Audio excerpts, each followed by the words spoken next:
So, hey, welcome everybody to next edition of DCAC Revolution, the podcast. And can't tell you how excited I am to be sitting here with two industry thought leaders. And before we get started, maybe you guys should introduce yourselves. I thought about doing it, and I was like, there's no chance I'm going to do it as well as what you guys can do. So, Scott, you want to go first? Scott Noteboom. I'm CTO of Quantum Loophole. Known Josh off and on throughout the years, and when he came up with some pretty good ideas on what he wanted to do next, I joined, and here I am. We're going to get to that. I want to figure out how much of this you guys were getting into and what that evening looked like. How late was it in the evening before you talked about it? Or like, hey, man, I'm going to do this thing. And you're like, hold my beer. I'm in. Yeah, that was fun. It was on a whiteboard in San Francisco. And Scott looking at me trying to size me up like, is this for real? This big project? Is this going to be cool? And then he couldn't help himself and he started drawing on a whiteboard, and that was it. I took a picture of it. It's chicken scratch, but it led to where we are today. I really want to scratch the paint on that too, because I want to know how long you guys knew each other before you even got to that moment. But go ahead and introduce yourself too. Sure. I'm Josh Snowhorn. I'm the founder and CEO of Quantum Loophole. Been doing this for 22 years in this industry. Built a lot of big data centers. Had a lot of fun. Yeah, no kidding. We're going to get into some of your background. Scott, how long have you been with the game too since the... Yeah, so I started in the internet space when I was young. So I founded a bulletin board service when I was like 14 years old. And then like the internet landed through the years in the lap through the years. So bulletin board turned into internet service provider. So I was in the internet business, and then I did business in a co-location. I was a customer of AboveNet, which at the time was this booming, co-location company. Of course. And then when I sold the startup, it became, what am I going to do next? Oh, let me call Dave Wren, because I had worked on like an open source software product, and he was the CTO of AboveNet, and I moved to San Jose, started working in data centers. And he wrote the multi-router traffic grapher, MRGT. He did. Yeah, exactly. That's the project. Yeah. No kidding. Yeah. So hold on. Well, you're from Texas, I thought. My family's been here since 1887, but I mostly grew up in South Florida. Oh, no kidding. Yeah. And you moved to San Jose from another part of California? Yeah, so I'm originally from Michigan, and my dad worked in the auto industry, and then that kind of imploded right around 1980, and then he switched into aerospace. He recently retired as the kind of lead mechanical engineer for the Space Shuttle main engine. And so we moved into Southern California, and then... Oh, Jet Propulsion Labs, JPL, is like past... He was originally Rocketdyne, that ended up being... Boeing, that ended up being Pratt Whitney. Yeah, they had all those. McDonnell Douglas, Northrop Grumman, all those big contractors were down there around like El Segundo. Yeah, so he was in the space game. He got me my first computer, and things kind of worked out in that regard. All right, so hold on. First of all, cheers. You guys have something to drink? Yeah. You got a phone cup? We'll wait then. You and I can have your high-end... I feel so left out. High-end White Claw, he called it, right? So we'll get you something here. Scott, if you're from Michigan, your dad he's got a big fat brain too. How many of you are there? How many Notebooms are there in terms of children? Like you have brothers and sisters? Yeah, so I have a sister. And so we were... She as tall as you are? We were a family of four. She's like 5'9". She's tall. She's a badass. I think, so I'm a retired boxer and kickboxer, and I am proud to say that in competition, I never took a knee or... never submitted, hit the canvas. Except my sister did punch me in the throat one time and dropped me. Of course. Well, how old were you? How old was that? That was her teenage years, and I forgot what pissed her off. But then I realized two lessons. Like, one, don't fuck around with my sister because she's a badass. And number two, don't mess around with women because they're crazy. Oh, for sure. Yeah, exactly. That's amazing. How old were you? How old is she now? She's 3 years younger than me, and I just turned 50, so she's 47. All right. So could she still jack you up? Yeah, she's like, I'm the emotional guy. Same thing. Like my wife says, I'm like the girl of the relationship because I'm like more emotional. My wife's pretty stoic. Do you still flinch? Like if your sister just like did a little twitch, do you kind of, is it like involuntary? My wife too, because again, I'm like, wife too. I come from the fight game, and the excuse, my wife's little 5'2" as well, just like Kim. And it's, yeah, she says, well, you're big, it doesn't hurt you. But yeah, I've taken more punches from my sister and my wife than maybe I have in the ring through the years. And how tall are you? 6'6". I mean, that's taller than Jordan was, right? I mean, Did you ever dunk Be honest. No, that was like the popular question. You play basketball, huh? No, I was in like individual sports. I never played basketball and never was really good. We were on a Zoom yesterday, and my laptop was freaking out. We're in a conference room over at the Nanog meeting, and so I had to go next to Scott, and I looked like a little child next to him. I was like this little like mini me next to him. It was rough. I was watching that movie. There was a movie that had like Jack Black in it, and he meets Tony Robbins, and I forget the name of the movie, but he shakes his hand. He's like, man, you shake that guy's hands like grabbing onto a sack of bananas type of thing. The first time I met you was at DCAC a few years ago, and you came up, and no one had told me how tall you were and how big your paws were. Thank you. And I remember I shook his hand, and the first thing I thought of was that movie. I was like, yeah, man, that's what it feels like when a dude who's 6'6" shakes your hand. He like his fingers like almost touched on the other end as he touched my child hand. Yeah, I wouldn't have given like the crutch on things because I'm a pretty softy when it comes to handshake. But the big. It's gonna be like the Shaq story when Adam Sandler like tried to see Shaq naked in the shower. Did you ever hear him talk about that? He tried. They were in a movie together, and he tried to sneak into the shower and like tried to get around the bodyguard just because he had to see it. That was his whole goal to see Shaq naked. Was that a stand-up? Was that a stand-up? No, he was like talking about it's apparently a true story. And then the bodyguard stopped him from going in and seeing it. But I can't remember what he said. It was some funny story. Yeah, it was pretty classic. I know that I don't know like the most about you guys, but I'm sure there's other people that don't even know as much as I know, right? So this story, like I had no idea you were in combat sports. I could spend a lot of time just on that part alone, right? But let's bounce around a little bit if we can. When did you two meet? And then I want to work backwards a little bit from there. Do you guys remember? Probably not. Scott was, it could have been the AboveNet days, probably the Yahoo days. I was employee number 6 at Terramark, so I built Napa of the Americas down in Miami and ran around saying it was a tier 1 internet exchange, and we had like 2 people there. I was just doing whatever I could to pitch it and promote it. And I nagged Scott fairly regularly back then. I just can't remember if it was AboveNet or Were you Yahoo Yahoo then? I can't remember. You're definitely memorable because you would like reach out and. Well, I sent you naked pictures. That was the start. Yeah, there were naked pictures. There were Facts. naked pictures of myself in the shower. Yeah, and I didn't realize how tall he was, like the whole Shaq thing I talked about. So didn't realize how I wasn't impressing him. Yeah, I think I had seen Josh around like industry events. I definitely knew your name, and I do remember you like calling and hitting me up, even as. I want to no, probably not the Apple days. I mean, it had to have been before that. It was definitely at least Yahoo. AboveNet's possible as well. Yeah, because I was definitely just all over everybody. So he was all over everyone and like selling, and he's a smooth talker. I'm like, oh, watch out for that guy. He's a smooth talker. Were you the Ayatollah of Nanog or whatever it is that you are? Oh no, hell no. When I started going to Nanog, it was probably I can't remember if it was 2001 or 2002. I went to my first Nanog. Tasty, huh? It's So good. That is really good. And you drink that all day long. It's smoky. I could see why you say that one's a little too sweet. Yeah, it's just like that's like a sugar bomb compared to this thing. Yeah. I'm not gonna lie to you, dude. I did not expect this to taste better than that. It's but it's good. Fantastic. Yeah. Wait till you try Tapatio too. Tip my hat to George Strait. Exactly. You got it figured out. Yeah, I started going to Nanog. Originally, Bill Norton, who was the original chair of Nanog and was probably employee number 3 at Equinix. And then Dan Golding, who was at NetRail then, and Brandon Ross, who were both at NetRail. Dan's now at Google. Brandon's got his own practice doing consulting stuff. But those guys were, they were well known in the industry. And in those days, the nascent days of peering and interconnection, you had to be kind of introduced. So they had all visited Napa of the Americas down in Miami under construction. This monstrous, at that time, 750,000 square foot building that was like gigantic. Nobody did that then.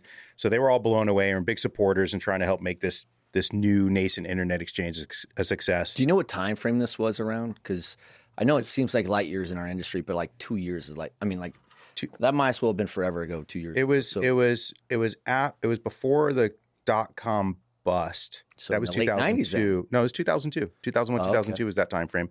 I started at Terramark March 12th of 2000, so I know that date specifically. So it's for got it. Yeah, so it was after that a bit, and then so they got me to go up to Nanog, and I was given all these instructions. Now, I'm like a bull in a china shop. I'll walk right into social situations and say anything and do anything. And I was warned, shut your mouth, listen and learn. And, because this community either accepts you or it doesn't, and which has become true.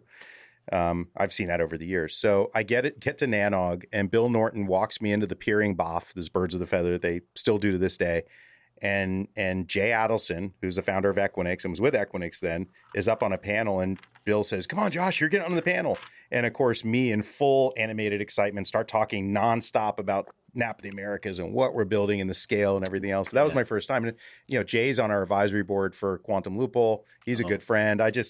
It all worked out wonderfully, and I socially fit in with everybody there, and then I probably built my career and the success of the businesses I was involved in through my friendships and associations at Nanog. I can't relate it to anything else more than that. It was pretty incredible. Really? That's interesting. So I do want to see how that parlays into your background too, because he touches on something that we actually touched about on the last podcast, which was really, this is a very tight niched industry, right? Where everybody is like 6 degrees of separation from, everybody else. Like 3 degrees. Yeah. I'm close. Like, you could triangulate and that's the beauty is, the industry doesn't lie, right? So if you did well, people were going to understand that. And if you didn't, then people understand that pretty fast as well. So you started Terramark, or that's where your career started, and we'll work backwards. But you maybe, I don't know if I got to where you met him, but it sounds like you met him at Nanog. That's where the two of you guys met. I may have met him through the networking community in the AboveNet days. I definitely met with him and we communicated during the Yahoo days. And it's so funny because he said, all your friends and all your connections. John's a people guy. I'm a guy where I live in an entirely different world. I say I come from the fight circle among other things. And then I put on my uniform and I go and work in the tech world. And then I leave and they're completely different worlds. So I'm like, when you were reaching out, I'm like, I don't really personally associate with many people in the industry and this, that, and the other thing. I work in my little cage and you were ultra people person and this and that. And it was definitely memorable. You were a mythical creature. So you were Scott Noteboom, and to be able to get Scott to pay attention to you was a big deal. And listen, I heard his name when I started. That's another reason why we have this podcast, right? Is, believe it or not, there's the next Scott Noteboom and Josh Snowhorn brewing somewhere. This is their first year in the game, and they're like, "What am I doing?" And the joke we used in the last one was if you've been in this industry for a year, you don't even know where the bathroom's at in the building, right? So you have a little bit of time to put in, and it's a lot of pick and axe work over the course of time. But I love this space. I love this industry. Yeah. And you can go a lot of different paths. You locked in on being the network ninja. I mean, you're obviously, you understand the big picture holistically at every level, what we do in our space, but you're an authority, globally on the network side. And that's where you decided to be kind of heavily focused. And I don't know if I decided, I fell into. I don't think we decide anything. It's just sort of, you go along and do what you think's right, and then you fall into that role, I think. Yeah. But that's because when you enjoy what you're doing, you're massively more productive doing it, and you learn faster, right? Because you're enjoying that. You obviously found a lot of, you're a nerd. So you're like, this network stuff's awesome. Sounds like he was like, hey man, this network stuff's cool, but I want to understand some of these other things. Sounds like your passion is also on the cooling. Well, right? And it was interesting. So the first day, because effectively I come from a networking background. I say software engineering, but in the internet service space, it's a networking space. And so it was my connections in the networking space that drove me to AboveNet. And so but were you working? Okay, so you just reached out blindly to the CEO? No, not blindly, because I had worked on an open source project. I knew the CTO of AboveNet. And how big were they then? I had done consulting work for them. So I had, they had just the year before, was the high flyer on the NASDAQ. So they had just recently gone public. It was kind of right around the MFN acquisition timeframe. I started it was after Y2K. I didn't deal with Y2K there. So sometime maybe July, September of 2000 is when I started there. And so what I did is I knew the internet business very well, and I was a customer of data centers because I deployed and supported systems. So I knew systems and networks very well. I knew how to code. And so my first job was as the director of operations for San Jose at AboveNet. Where was your headquarters? Was it in Northern California? It was in San Jose, so I was in the headquarters. But I do remember the first day, I knew nothing of cooling systems, electrical systems, none of that. And I even remember walking in, and one of the first people, Becky, I think was her name, made some kind of joke, if you press that red button on your phone, it goes to emergency and it does this and that. And I'm all, really? She goes, no, I'm just joking. But I really went into there like not knowing what the fuck I was doing when it came to data centers themselves. That's right. Yeah. But the opportunity there is on the networking side, across the hallway was Paul Vixie, I love Paul. And so I don't know who he is. he's basically the Paul? godfather of like DNS, I suppose. He's still the godfather of DNS. He talks like this when he talks, so you'll have to appreciate your really? podcast. So he's the again, Paul will be that way. we have but like that's- Stephen Stewart, who I think now is at Another Google. legend. Yeah. So we have like legends, and Dave Rand in his own right, legends of networking.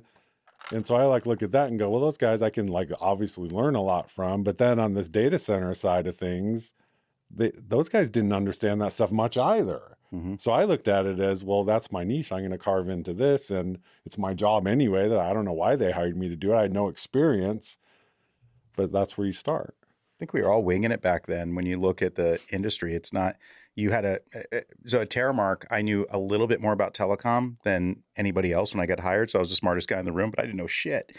Oh, really? I was every night I was reading and sucking up information. So you were assigned like, hey, figure this out. Oh yeah. Right. Yeah. And I was winging it for a long time, just trying to stay ahead so that. Interesting. Yeah. I love that. I love that whole, like, I got there because you not fake it till you make it, but like you're pushing your career ahead of the curve. So you're trying to figure out how you can, a lot of people say like you dress for the job you want, not the one you have. There's this whole psyche and how you're always looking around the corner. And sounds like you were pretty aggressively trying to figure out how you could maintain or hold your own in those rooms. I would bet we're consistent there. And you were saying, it's not like you fake it until you make it. The reality, and I just like said it today, is everything that I do and everything that I create is not because of education. I don't have any education, but I look at things and I try to understand things and I just imagine things. And so when you imagine things and you close your eyes and you can picture something that doesn't exist and how it works, and you can see how it works, and you believe it can work, that is a definition of faking it until you're making it. Or like that is the definition of believing you can do something or manifesting something in today's spiritual language. It's all the same thing. It's diving into the unknown with confidence that you can create something new that may even change the rules. And if you don't even fully understand the rules, then you don't have to worry about. It's the best thing ever. Then you don't know what's impossible. And that's what makes the possible, the new possible. It's a good point. I remember meeting people back in those days and telling me you can't do it that way. Mm-hmm. That's not the right thing to do. And I think the fact of my youthful exuberance and the fact that I was just this steamrolling, hyperactive bull in a china shop, I just look at them and say, I just didn't. It like went right through like my parents, like in one ear and out the other. That's how I looked at them. And I viewed people like that as like a pinball machine. They're one of the bumps in the pinball machine that I have to get back through to hit the score at the other end. Just look right through them. And all of those people who said you can't do it that way, that's not. It was all their own conservatism and their own fears. Yeah. And in the end, they didn't succeed and they all disappeared. I just kept on going and achieving and doing what I thought was right. So it was. There's no traffic on that last mile, when you're the only one that has to believe in yourself some days, right? So I could totally empathize and understand. I mean, and look, this is exactly where I wanted with this podcast. And the first one, and I did an entry one, a commercial zero, I think they call it. And the genesis behind this was like I wanted to empower people from these podcasts or inspire them in some way, right? And the reason why I wanted them to hear these stories organically, unfiltered as they're coming out, is because we all started from somewhere. And most of the times we were leaning over with more being asked of us than we were probably knowledgeable at the time to understand. But we rose to that by, studying up or, closing your eyes and trying to have these big visions and figuring those things out. But I definitely want people that are listening to understand these stories, because there are people here right now that I would like to think that if I were to go out and survey the industry, there's nobody that doesn't know who you are if they've been in this space for more than a year or two. And second is you two both have the ability to move the needle on something that's going on in this vertical. So how does someone go from where they're at, which they could have gone to the best school or have the whatever and know the best connections, but they're getting here and they're either here and they just got in this industry and they're not sure what they want to do, or they're in this industry and they're learning that there are a lot of people that are armed to the teeth in this space. It's a fairly sophisticated space. And over the course of time, just through the whole basis of immersion, you're going to learn more than you even intended to try to figure out, just because you're going to be exposed to so much. So those people, like, they need to hear these stories because they'd be like, look, I feel like I'm bipolar. Like one day I'm like, I'm a genius. And then I'm the dumbest person on the planet because I'm sitting around and someone else talks about something and it's like a whole foreign language to me. So as you're going back and going through these things, so you guys met at Nanog, no idea how long ago it was, but kind of like what you were saying, when I had heard Scott's name, he was a big figure in this space that, like, if you were to talk about the unicorns that were all in orbit, you know, he fell in that class or category. I don't remember where you were then. I just remember the name because Noteboom's it's not John Smith. You know what I'm saying? I mean, that's a name. He still has a horn. He's trying to hide the unicorn horn with his hat right now. But same for yours. I knew your name before we were at Cyrus One together, right? Yeah, so that's like, true. And you, the Global Peering Forum, I think did you start that or? Yeah, I founded the Global Peering Forum 17 years ago now. That was founded, at the time, you had Equinix, Gigabit Peering Forum, Switch and Data forgot what theirs was called. They don't exist anymore, of course. Mm-hmm. And then AM6 was doing peering forums and Lynx was doing peering forums. And the peering coordinators were like, holy crap, I have to go to 20 different events around the world to meet all the interconnection coordinators for the internet. So the first thing I did was called the Terabit Peering Forum. And it was attached to a Nanog I was hosting in Miami. And I chartered a yacht, got everybody drunk. We went out on cigars, and the next day we did a cruise to the Bahamas, like an overnighter. It was an absolute booze cruise. It was there was a bunch of pale, internet geeks getting fried on the beach in the Bahamas. The sunburns were brutal. But what I recognize is that everybody really wanted a singular meeting to take effect, and they wanted, in our industry is highly social. So to bring everybody together, you've got to create these environments where they can, anybody can determine my traffic needs to pass to some other network. You have traffic graphs, you know where it goes, but meeting that peering coordinator and having that, handshake relationship to interconnect, which could then benefit your company and pass traffic, is a big deal. So the Global Peering Forum started the next year. Jay Adelson was involved with that with Equinix. He was a big believer in it. I was doing it at Terramark. We brought in the Amsterdam Internet Exchange, and that might have been it by now. Oh, Switch and Data was involved too in the beginning when they still existed. Were Above Net and Switch and Data like the two titans with Equinix, I'm guessing? Yeah, so we blended together for and it's so funny because as soon as the past moves forward, I have a hard time keeping memory. I think I was actually running some of probably. I too many times in the throat by his sister. What were Switch and Data Centers, including the packs for a short time, because I think that fell under our Above Net umbrella for a while. And that was originally Digital Equipment Corporation. That's right, and that's where Paul Vixie came from, and then the first person I reported to in Above Net, Phil Stafora, came from that kind of. Are those guys still in the game? I know the name of the first guy. The first guy is Pixie. Vixie. Paul Vixie. That name. I do know that name. Where is he at? He's doing his own DNS. He's got his own security firm. What for some reason I thought that was recently acquired, and I haven't kept in touch.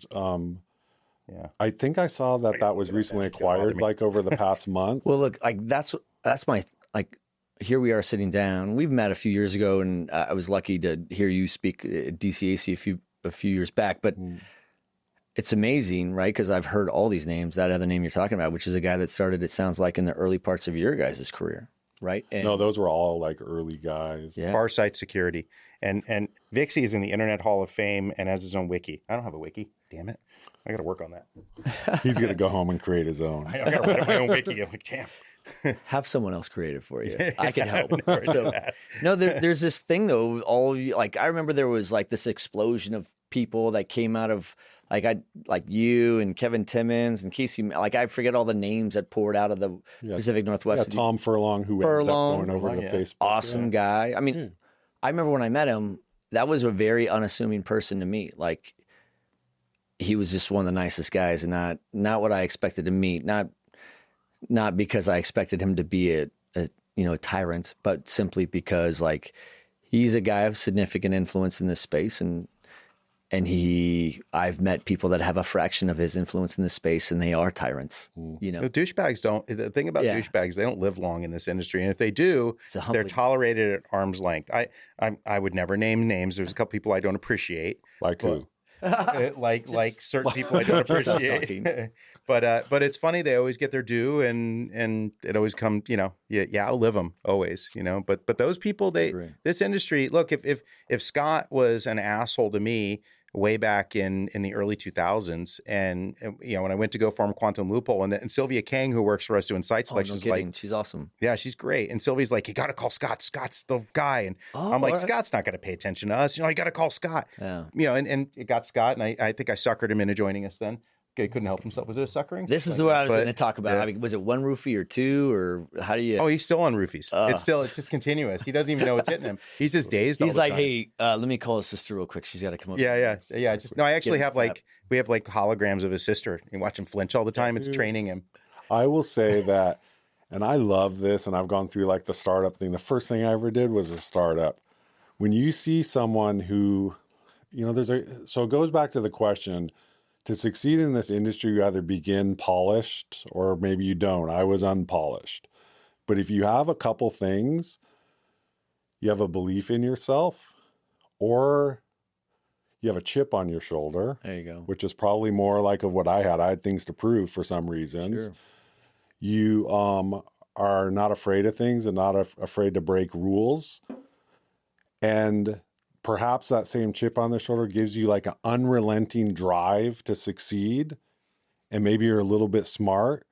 You can do anything that you want in the world with that combination.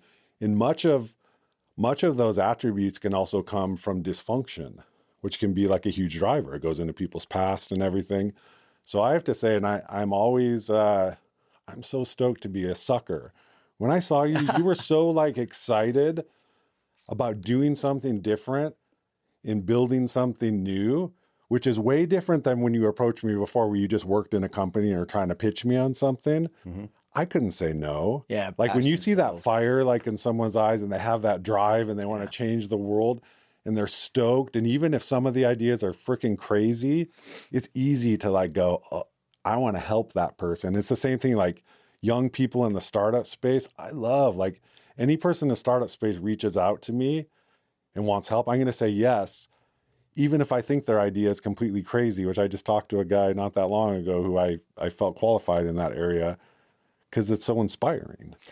I love that, man. I love the passion. And that's the joke is, the first time I met you, you didn't have any gray hair. You were still super young and slick back. What gray hair, man? What are you I know. talking about? Hey, listen, man, I didn't have any facial hair. He had an afro. I mean, it was a completely different time. But he has an afro on his chest. Right. I can see that. My thing is I love this space, as you guys know, and I've been so inspired by so many people I've got to meet in this space. And I agree with you, the energy that is infectious in the startup side, because I left what I was doing at a different, we worked together at Cyrus, but when I left Aligned, it wasn't because I didn't like Aligned. It was just simply because I had hit a point in my life where I'm at some point, I just want to own my own thing and it was really because what I learned was when I left the military, what I loved the most about the military. Think about the military. They have some extreme training on advanced technologies and machines and weapons. And I mean, it's an amazing place to be trained, and they kind of really help you get into this selfless nature. You're serving, right? Mm-hmm. The training's fantastic, but the culture's great because, everyone standing to the left and right of you has raised their hand, taken an oath to protect and defend the Constitution up to and including the cost of their life, meaning they'll do that for you too. So it's man, I feel even if I don't like that person, they're going to die for me. So got your back. I feel safe, right? There's no major politics, at least at the altitude and airspeed I was cruising at in the military. So when I came out, all I wanted to do was go find another culture that was aligned to, I think it allowed me to be more fulfilled in life, which made me more productive. And the more I enjoy life, the better I am to be around as a human being, right? So, I just wanted to find that culture. And then one day I woke up and I said, I think I'm going to go build my own. And not because I necessarily couldn't find exactly what I needed, but every few years I would just kind of be still not it, And when I found it and when I created my own company, imagine I'm having conversations with people. Imagine someone comes up to Imagine if you're asked to Scott was, hey Scott, how would you like to make half as much as what you make right now and come work with us? Less than half. You know what I'm saying? Scott to do it. Is that I like got Scott to do it home? for 10%, and I swear it's going to be great. And it was the best thing you ever did, right? Checks in the mail. That's as good as Not money. quite agreeing quickly. But he still is 10%. I'm just saying. No, that is if that's what drives you, it's pretty crazy because even going back to like the AboveNet days in the early internet, there really was no polish. That's what I'm saying. What was the driving engine? It was nerds trying to figure out how far this game goes and just the passion, right? Bingo. So for us, like we've had a few groups, in addition to DCAC, we started our own brand on the, it's the primary brand. And we've had people try to buy us multiple times. I'm like, to be honest with you, I couldn't even tell you on any given day. I know that, we don't have any issues or questions with our solvency. It's just our growth is massive and explosive and people are asking us these things. I'm like, I cannot even imagine talking to you about money. Like we didn't do it to make money. We did it to make a difference. Like we made DCAC to make a difference. And I'm like, I think the only thing that's been helping us maintain the level of luck we've had is that we've never only been money driven. It's been like, let's focus on our culture. The culture will take care of the customers and the customers take care of everything else.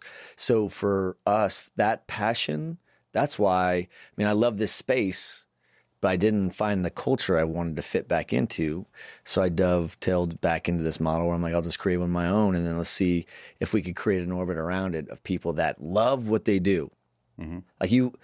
I will tell you, this space rewards not experience. Experience is of some value, but when you reinvent yourself as aggressively as this industry does, it doesn't really matter as much. Here, it rewards those that love the future and love pushing, taking risks, and are passionate about this space. I believe that if you know nothing and your aptitude is average, you can do well in this space as long as you love this space. Yeah. So I turned 50 this year. So am I allowed to tell a get off my lawn story? Yeah, let's hear one of these. I love it, and it's actually inspiring. So. And it's the same thing like with young people who are like coming up in the industry, and we can get to my daughter who actually is coming up in the tech industry. Oh, nice. Except as of last week, which we can get into. But tell her we're hiring. So one of the different story. But one of the important things that I think is like going back to the earlier days of the internet, people weren't in it for money because it was, or maybe people just recently got money, but their eyes were still spinning and they didn't know what to do with it. It was when you worked in this industry, you were a misunderstood geek. You still are. You're a misfit toy. Well, you're on the island of misfit toys. See, I got to get to that get off my lawn part. The nerd. But you were misunderstood. You were a geek, and you kind of knew you were in the position of being geeks. Now, that being said, and to me, it's one of the risks in the industry, and I think there's going to be a lesson when things adjust, because everything like adjusts in different time frames, is there's a lot of folks who, when you've gotten into this industry where people are making so much money, and you get people who, like in San Francisco, I would say if you rewind, COVID's been a weird time, but if you rewound into San Francisco 5 years ago, people who work in tech, think they're special and think they're no longer you're a geek, you're cool and you're special. And the difference is if people spend their time thinking they're special, there's a problem. If you're just special and you're special and you don't have to think about it all the time. So in the tech industry right now, so much has become more about like, it's the cool thing to do. It's the money thing to do. Where I always like joke around and say, no matter what, like the money, we're just geeks. That shit all and takes care of that's itself. beautiful. Money will follow passion. Yeah, absolutely. If you believe in something and you're focused on it, you'll be successful at it. And if you have, and it takes a team. It's never going to be an individual. Our team's incredible. Well, all of us create this great balance between each other of risk takers, non-risk takers. It's just this perfect balance. But everybody's passionate. We fully believe in the end game of what we're creating and the change we're doing. It's going to be successful. It is successful already. I'm gonna drag you guys back to the past because I love that part of the story because I'm selfishly a nerd as well, and I love understanding. It's not because I'm like, oh, if they can do it, I can do it too. But I look at you guys, and if you guys can tell me that you felt, I I think we all feel like sometimes when we start off with minimum talent, and I'm like, if you're sitting here telling me that you're studying in the evenings in your hotel rooms and trying to figure out how to pick up the network, and you're trying to figure out like what's the mechanical and electrical permutation, because I started in networking, then I'm thinking like, okay, I'm not the only one that hasn't seen the ball since kickoff sometimes too. And we're like, when I was at Align, our CEO had these executive coaches, and I had this one who spent months trying to figure out how to crack me to understand what my greatest fear was, right? I mean, like, let me ask you this. What's your greatest fear? Either one of you. What's your greatest fear? If you want to say professionally, personally, whatever, but like it was in the professional context. So he's like, what is your greatest fear? God, I don't know. That's a hard one. I think mine's failing my family, not being looked up to, always with my daughters and everything else. That'd be my greatest fear. I want them to always look at me as something they want to be like, even though they're girls. But in my passions, what I believe in. So I just try and keep living up to those expectations. Okay. Yeah. That's going to be a popular one. My greatest fear is myself. Ooh, look at this. Look at the big fat brain on Scott again. Yeah. But in what context? Like, is it you with 3 of these and you get jazz hands and white girl wasted, or is it? No, it's people go through different stages. But what I would say is you had mentioned like an executive coach. Dude, I had an executive coach at Yahoo. His name is Michael Papanek. I'd recommend him all day long. Look at, I just gave Michael Papanek. Is he the CEO or No, he's like an executive coach, and he's like a psychologist, like related to these like famous psychologists in his family, whatever. And I'm going to be terrible on pitching his book because I don't remember, because it's in the past. I had so much like dysfunction. What drove me was dysfunction. The thing that made me successful in my career, because I'm a high school dropout. Oh, I don't know if I know any of this. Yeah. So what drove me is you had to be a little smart and blah, blah, blah, all this like good stuff. But when the right person in your life like tells you too many times, you're no good for nothing, it creates a fire that you want to prove something wrong. But there's also like a lot of other dysfunctional things that go along with that. So much so that if you want to learn about dysfunction, pick up Michael Papanek's book. There's an entire chapter of him when I got to like the VP level at Yahoo or something. I'm open to feedback. I'm not afraid of exploring myself, criticism, all this kind of stuff. I may disagree and such, but I'm open to it. And he was a massive help for me. Oh, okay. And it was really this transition from, I felt like I didn't fit in with people because I was a loner. And everything along my way was, I'm a fighter, but I would describe my work as a fight. I'm fighting this. I got to fight over this hurdle. I got to fight this disagreement. I got to fight this, and this. And he kind of helped me through that. But at the same time, I can go into like Scott, and my trick now is to observe Scott, because I don't feel like that persona is me. It's just kind of how it's a persona. And look out for those dysfunctions, like where's your ego getting in the way? Where are you like need to be smarter than the next person? Where are you like not working in partnership?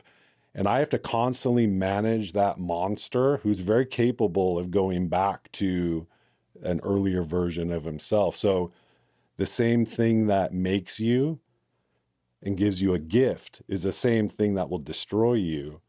And you just have to be very aware of that capability. What was like the biggest blind? Ways. So what was the biggest blind spot? Like I mean, you've all had 360s done. The most humbling thing you can do is get a 360 done by an executive coach, right? And I remember having my first one done, and I was like, okay. I mean, like, you don't have to ever be right in those situations. You just have to be better, right? So you look at those things and you're like, okay, like I did not. That's good. It's good to know, because now I know what I need to work on, right?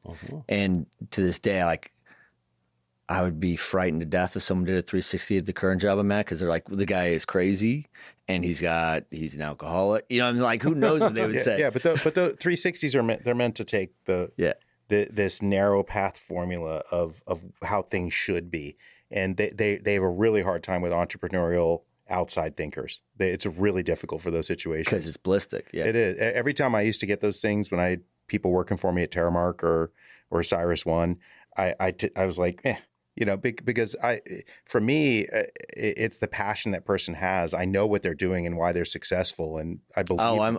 I love the non-homogenous typical person, right? I love the outliers. What Malcolm Gladwell's greatest book, where I love the misfit toys. I am one, right? I mean, even me as an athlete, you're in a misfit toy sport. You were polo, I thought, or so. I thought you were. No. I was a competitive surfer for years. I still surf. I've been surfing for 38 years and race cars. And you still surf? Oh yeah. I still surf and surf at a level of. I'm a longboarder, but I surf at a pro level still.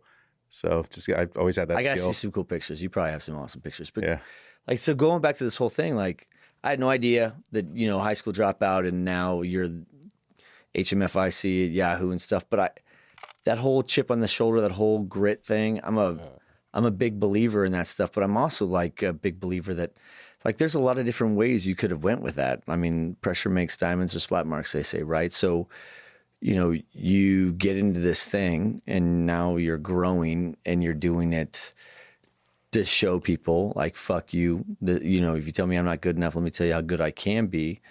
And you rose to a certain level in this space. I mean, Josh, I do think that there are people that would drink his bathwater in the network world, right? So no way. But what I'm saying is, you get into this whole thing with what you guys are doing, and you guys, how the hell did you guys form up? And what is, to those people that, like, my first conversation with Quantum Loophole was with Scott, actually. He was telling me some stuff, and I was mind blown. I was like, look, that is inspiring. I think I even said, I go, Scott, you and I said, I think I'm going to make a podcast. This is months ago. That's right. And I go, when I do, you have to explain this stuff to people. Like, this is awesome. The what and the why leadership. Walt, Simon Sinek had a book, that, Simon, I think it was called Start With Why, or I don't remember the book, but, Walt Disney had Roy Disney, what Bill Gates had, what Paul Allen, Steve Jobs had Wozniak. They all have, the spiritual leader and the guy, like the visionary and the one that brings the vision to life. I don't propose that I know which one's which here, but we're both visionaries. I think we're both big picture folks. But you're also both capable of bringing shit to life because you're both subject matter experts, right? So that's why I'm like, I wouldn't even begin to guess which one's which. But for what you guys did, where was that orbit and how did it come together to where you guys decided, like, because I still want to go back selfishly back to your other backgrounds because I'm fascinated by both your guys' stories. But I do want to know, like, how did you guys bring this? You guys knew each other for Nanog, and there was a nerd summit, and all the nerds are sitting there looking at, other nerds, and then you guys said, "Hey, dude, I dig you." And then next thing you know, 12 years later, you guys are starting a company together, or did this. Oh, this all happened like pretty quick. No kidding. It all happened pretty quick. So that day in San Francisco, that's like months before the company officially was funded and started. But he had asked for help, and I think I probably told you, which I tell people all the time. But you guys were close enough to then he could reach out to you for help. I have strangers reach out for me to help as well, and I hadn't talked to Scott in years, but I was starting to bring together a team. I had a guy who was going to work on sales, and then I had Sylvia to do site selection. And how's she doing? She's doing great. She's like one of the nicest people on planet Earth. She is. We're making her busy. Or at least she claims she's busy. But she's all the time. a savage. She's having a good time. She's really good at what she does, right? She is. Yeah. She's like a missile, no question. You fire her, and we'll get it done. And so I started bringing together, I just had an idea and was trying to bring together these teams. I had the company name because it was a URL I had that was a scientific Did you buy it years ago? I did, because it's a cool scientific term. It was just, I always thought it sounded good, and it's a real scientific premise. You do realize that everybody else is of, at best, average intelligence, or like in my case, way below it.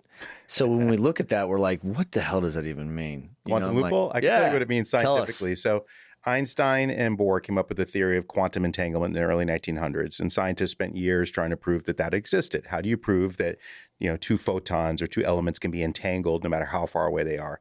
So a scientist named Bell came up with the Bell test in the early 1960s. He shot a laser at a piece of boron, and that emitted photons, and he used two light sources at either end to measure that photon and prove it was entangled. So to then make the experiment not just once, but many times, they ran it millions of times and varied the pulses and everything else to prove that these photons, without a doubt, were entangled. Then they realized that human beings were influencing the experiment. So they had what's called a quantum loophole. Kidding. It basically correlated to freedom of choice. And because human beings were relating this choice, they were affecting this experiment. So the loophole existed until just about 3 or 4 years ago. Scientists went to the Canary Islands and still shot a laser at a piece of boron and emitted photons. But as a light source, they used 2 telescopes pointed to 2 quasars billions of light years away, where human beings, we think we didn't exist back then, were able to then be able to use that as a light source and prove that they were entangled. So now we know that the loophole has been closed. But it correlates to freedom of choice, and that's really what our business is about. It's freedom of choice of land, of energy, of water, of fiber, of services that you're putting in, and the elements of the data center business. So listen, this is the part where I do want to know more about Quantum Loophole. Let me take you as deep as you guys want to talk about it. I don't want to ask you anything that's because maybe something's proprietary or you guys are getting ready to launch something, but like, what the hell are you guys doing? Because from what he told me, I was like, that's savage. Pretty gangsta, but like, how is this all coming along? Where did you guys decide that we're going to go to Maryland and we're going to do this and we're going to do that? Oh, we didn't know Maryland until that came later. For real? Yeah, Maryland came. We had already formed the company, raised capital, and we were out looking for sites, particularly in the Virginia area. And we had a mandate from some hyperscale clients to find multiple sites within a certain distance of each other. To like create retroactive replication, availability zone strategy. So the taking areas of compute within a metric of latency of each other and interconnecting them for failover, and creating an entirely net new availability zone. And it correlated to multiple different hyperscale providers, not naming any names, but it just correlated to those. So with that, we took our brain trust of a team and started sourcing in on the right power lines, the right land, the right fiber distance to the ecosystem, which in this case is the Ashburn marketplace. It's kind of the theoretical center of the internet in North America, where most of the traffic passes. Yeah. For the world, really, right? About 65% of the world's internet traffic, in theory, passes through there. Wouldn't that make it? It's big, no question. Yeah, it's the biggest in the world, right? And companies try and move their content and hyperscale capacity, cloud capacity away from it, and they just can't because the traffic, the eyeballs, and everything, and the routers all flow through there. But so then we actually, it was hard. I mean, we were. How many people were you? Was it? Did you think of all at the time? Even we started smaller than that. But how did the handful of people? Yeah. Okay, but like, really, how did it start? It was you and Sylvia, you and. Yeah, it was. So I was number one because I was the one who came up with the first theory of an idea, and this was after building millions of square feet of data center space in various companies, focused on enterprise and hyperscale and. Is this like a more of an underserved market, like a secondary market? No. It's changing the market. That's very different. There's nothing underserved about it. We actually have no competitors. Nobody does what we do, which is quite a unique thing to get into in a space. Imagine this is like people build data centers, but we don't build data centers. We don't do that. We provide the services that others use to build their data centers. So we're the wholesaler to the wholesalers in a lot of ways. Forming that idea and the idea originally, the original thesis was to, and this was after talking to a bunch of hyperscale content friends. Took a year off, was traveling around the world and just meeting with friends and kind of came together. Building data centers adjacent to large scale power plants was kind of the original thesis. Yeah, and like that was the first time I ever approached Scott on it. And I'm like, look, you take this big power plant and you can put hyperscaler A, B, C, and D all together. They all need to interconnect anyway. And you create an ecosystem and you remove transmission scale power costs, the actual transmission costs, because you're actually on the grounds of the power plant. And there's companies doing that around nuclear plants and other things today. The problem is those power plants tend not to be near the interconnection ecosystem. So that doesn't necessarily work. And a lot of those plants are coal plants and things like that. So unless you want to do, our new term today was coal location. I thought that was really funny. But, nobody really wants to be, that's just not accepted anymore because of fossil fuels. So, so I started bringing the team together and got out to California. Sylvia's like, you got to get Scott in. We convinced him to come up to a meeting at our banker's offices up in San Francisco. And I remember Scott looking at me, and I know his look now when he's sizing you up and whether or not he's truly believing in what you're doing. And he's either thinks it's a good idea or suspicious. I could tell both ways. And I knew as soon as Scott started drawing on the whiteboard, he was going to be part of us forever. Like there was no way. What about when you were on the whiteboard and I went, Yeah, you did. I remember That like that. perverted, creepy, like, Yeah. oh, that's exciting. Yeah, I got And nervous. You, like, knew I it. got nervous. I was going to throat punch him just like his sister did right there. I was a he little worried. wasn't sure if that was like mental brain trust flirtation, like we bonded these brains, or something more. Yeah. Oh yeah, you guys were like flux capacitor talking or something. It's like pillow talk. That's our new- I saw we like just made parts flux above capacitors. my head, Yeah. and I believed in him, so therefore I had to commit myself to you. You guys have always been swinging for the fences, right? So like you were at the time where you had left Cyrus and went and did another venture already, right? I did a little edge thing with some folks that didn't succeed, but Okay. I was involved with that for not even a year probably, and then I still think the edge is a great thing. I just think you have to. Yeah, I think somebody's going to win in that, or a couple of players, but you got to go big and at scale to make the edge succeed. But Sure. yeah, so I was Terramark for 11 years. Verizon bought us for 19 times EBITDA, and I got the golden handcuffs as a key employee there for a year. Where Verizon was not, I did not enjoy that experience. It was like an ant and a handle. 4 years though. What now? You had to stay there for 4 years. Well, I stayed there for 1 year. So Okay. 1 year under the Verizon umbrella, and then Gary Wojtaszek recruited me into Cincinnati Bell to help spin out Cyrus One. So it was a year under Cincinnati Bell umbrella, and then was part of the IPO team to spit out Cyrus One. And I ran Interconnection there. I did that for about 6.5 years, and then did the edge thing, and then took a year off, and then decided that the scariest thing I've ever done in my life, convincing myself that I could be a CEO and could go and run a company, and that you don't realize until you do it that everybody's got faith in you. You can raise the money, you can run a team, and still learning as I go. Right? You got a lot of big people on your board, right? I mean, you got Wojo, right? Yep, Gary's on the board. That I Absolutely. see. I thought, and maybe someone had told me this and I didn't read it. And if I'm saying something that's taboo, there was like a SPAC that may have been created that was you were gonna jump into or something like that. No. So I mean, Kevin Timmons formed a SPAC, but nothing. Oh, okay. He's That's the what it was. closest SPAC I know, and I think he's still out hunting for his merger partner. Oh, But I got you. no, we brought in a lot of private capital to start, and that private capital ironically came from the car world. I'm a big car nut. And I used to get teased for it. So even Gary and other folks when I was at Cyrus used to give me, it's just always having my. You had that awesome McLaren that had the wrap on it. Remember? Yeah, I've had like 10 of them now. I still have 2 race cars with it's got Quantum Loop all over it now. Oh, it's beautiful. But that they always gave me flack for that, for being such a complete gearhead. And it turned out that all the guys who invest, about 85-90% of our private capital that came in originally and still does, were from the car world. But because I was involved in McLarens, it happened to be billionaires who and it's an interesting thing about the racetrack. You're car to car, you're trusting each other with your lives because you're in single cars, but you have to do that. It correlates to your friendships and your business as well. So I didn't pitch anybody. Just not my way. So I would just kind of tell them what I'm doing. They're like, well, I want to invest in that. I'm like, well, okay. And it was that kind of conversation. We have 3 billionaires invested in us. They're happy to talk about it. One's Alex West. He was the first check writer for Alibaba, very first one. Oh, wow. Another one is Brendan Uribe. He was the founder of Oculus, sold to Facebook for $2 billion, and his stock has gone up. He was like a bunch then. 18 when he did that, or something like that. Right? No. He's older. He's older. He had 2 of them. They were partners on it. But I mean, he came out of that a billionaire. He just races cars all over the world now. He was one of our first investors.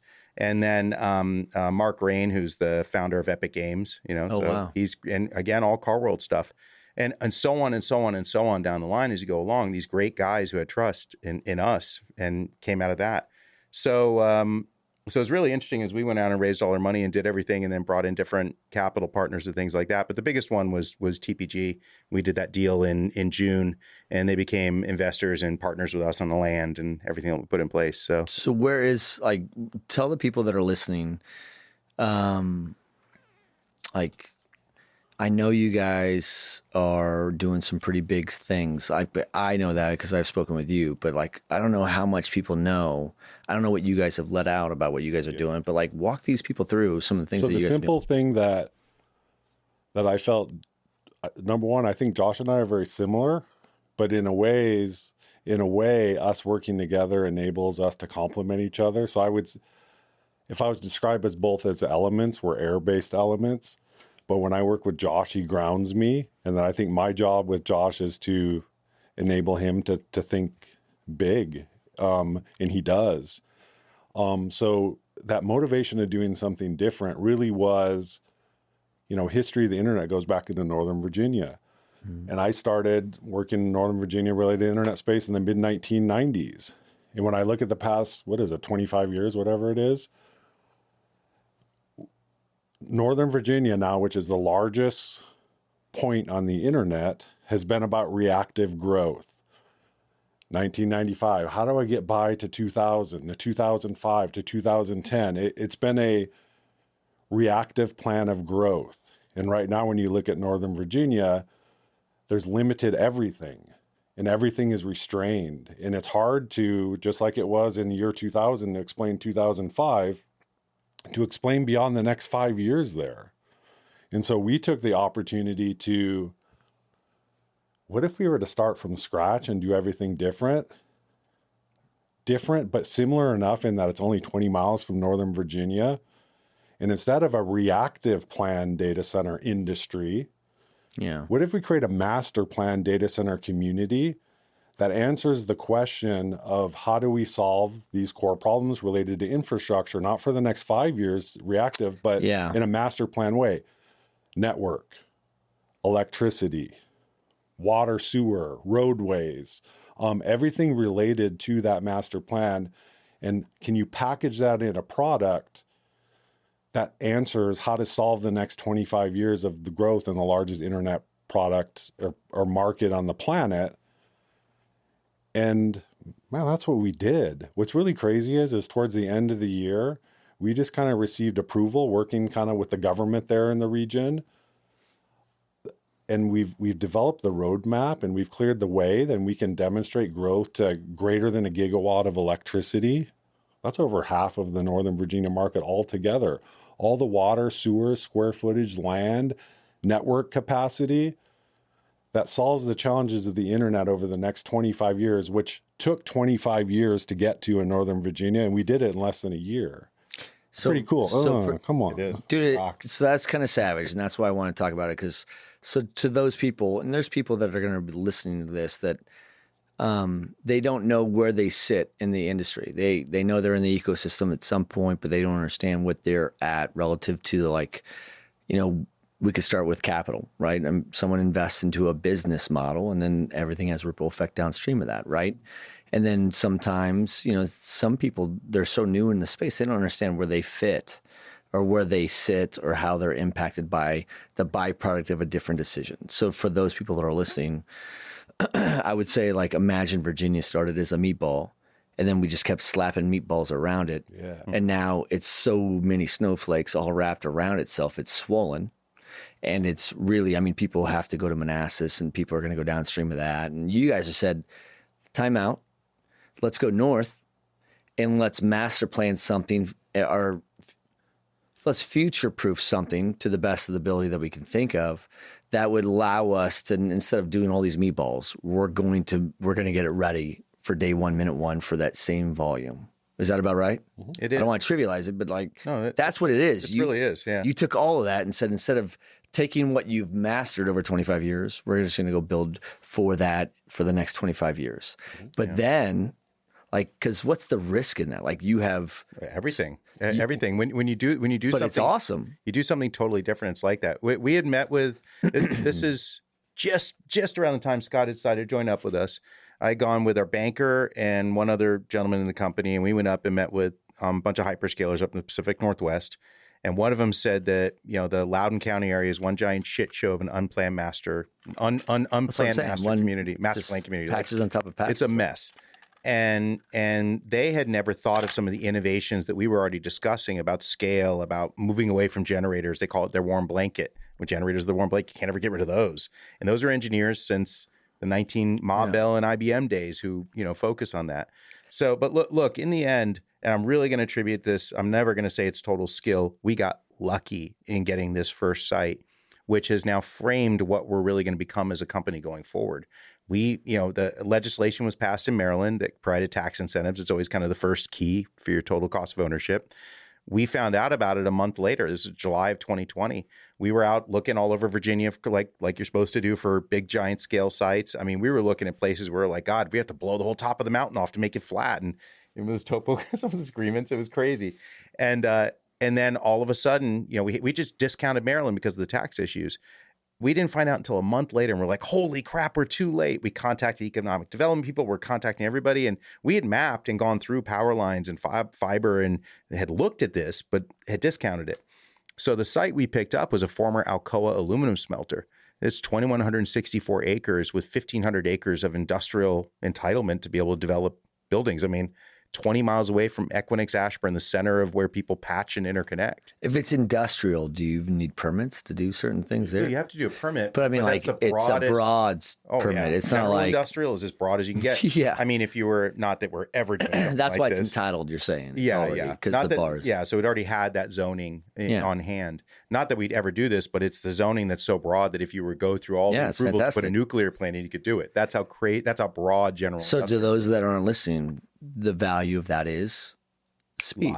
Speed and a lot of data centers. Normally right now. You could fly, though. You could go right through the program. Right through. And because it was a former smelter, it had all these transmission scale power lines dropped into it. Alcoa had mitigated and taken down the smelter, gone through all the environmental work to mitigate any previous hazards. And it had these power lines literally dangling off of the transmission lines. Shut up. Like transmission lines? 230 kV transmission lines waiting for a substation to be built. It was like, we're looking at this like it's perfect, right? The perfect site. Yeah. There's 2,100 acres? 2,164 acres. And what's beautiful about it is that the smelter sat in the middle, but it's farmed all around it. It's beautiful country. It has green spaces, the creeks going through it.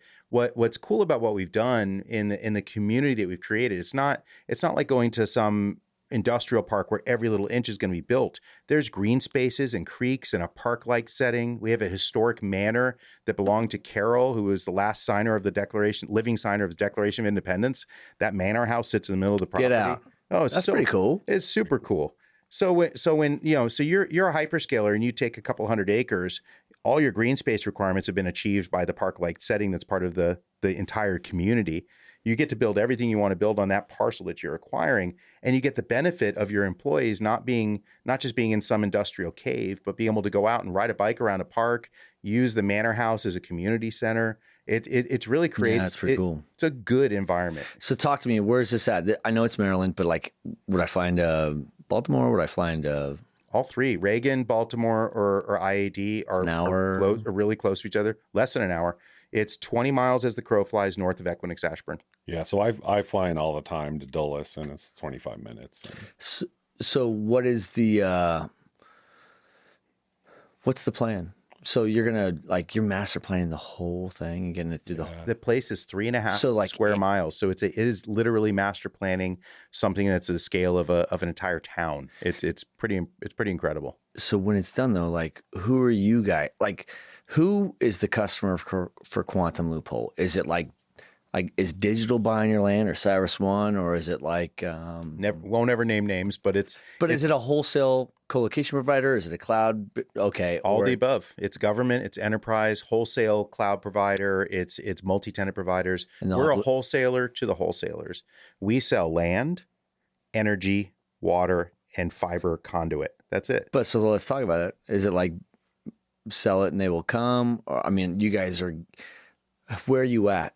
You guys have a gig of power approved. You could have substations rolling. Yeah, so we have a roadmap. It's based on a capacity that grows to a gigawatt on the primary transmission lines, and likely could go beyond that. So we've established a roadmap to that obviously grows in increments. What would this make this? Would this make it the largest single campus in our entire industry? So the approval that we've gotten in regards to this master plan community relative to data centers is the largest approval of a project of its sorts in history. Yeah. But was that what was the goal? Like when you're like, hey man, I understand why you picked the name, and that's awesome. What made you pick this land, and what was the objective of that land? Because it sounds like you were looking for Sylvia, go find us something that's got to be at least 2,000 acres, arbitrarily speaking. But what was the goal? What were you looking for? Was it always that? Because I know what you're doing there, but was that always what you planned on doing? It just happened to be there? No, we originally were looking for land. We had a latency metric for fiber that was around, from Northern Virginia. From Northern Virginia, around 50 miles away. And that was going to create a net new availability zone in very, very low cost land with transmission scale power. But to find the spot, not just one spot, but 3 positions located within a certain metric or distance of each other, that's like Goldilocks times 3. And it was insanely hard. And we quite honestly, we were running into a wall. It was tough. We're a bunch of folks who know what we're doing, and we're like, it was getting frustrating to be able to go out and execute something. What was frustrating?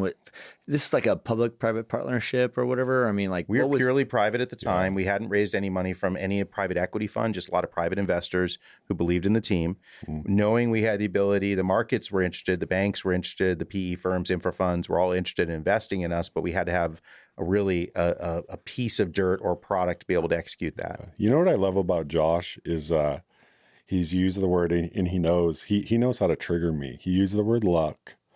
And then he also used, is describing how hard everything was.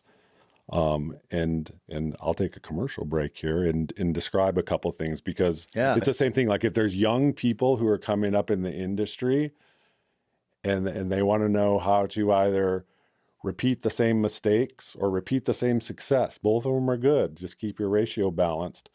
To give credit to Josh, we were actually competing against, let's say, big players in regards to getting what I would argue is the most beautiful special piece of data center community that I've ever seen in my career. And he likes to attribute it to luck.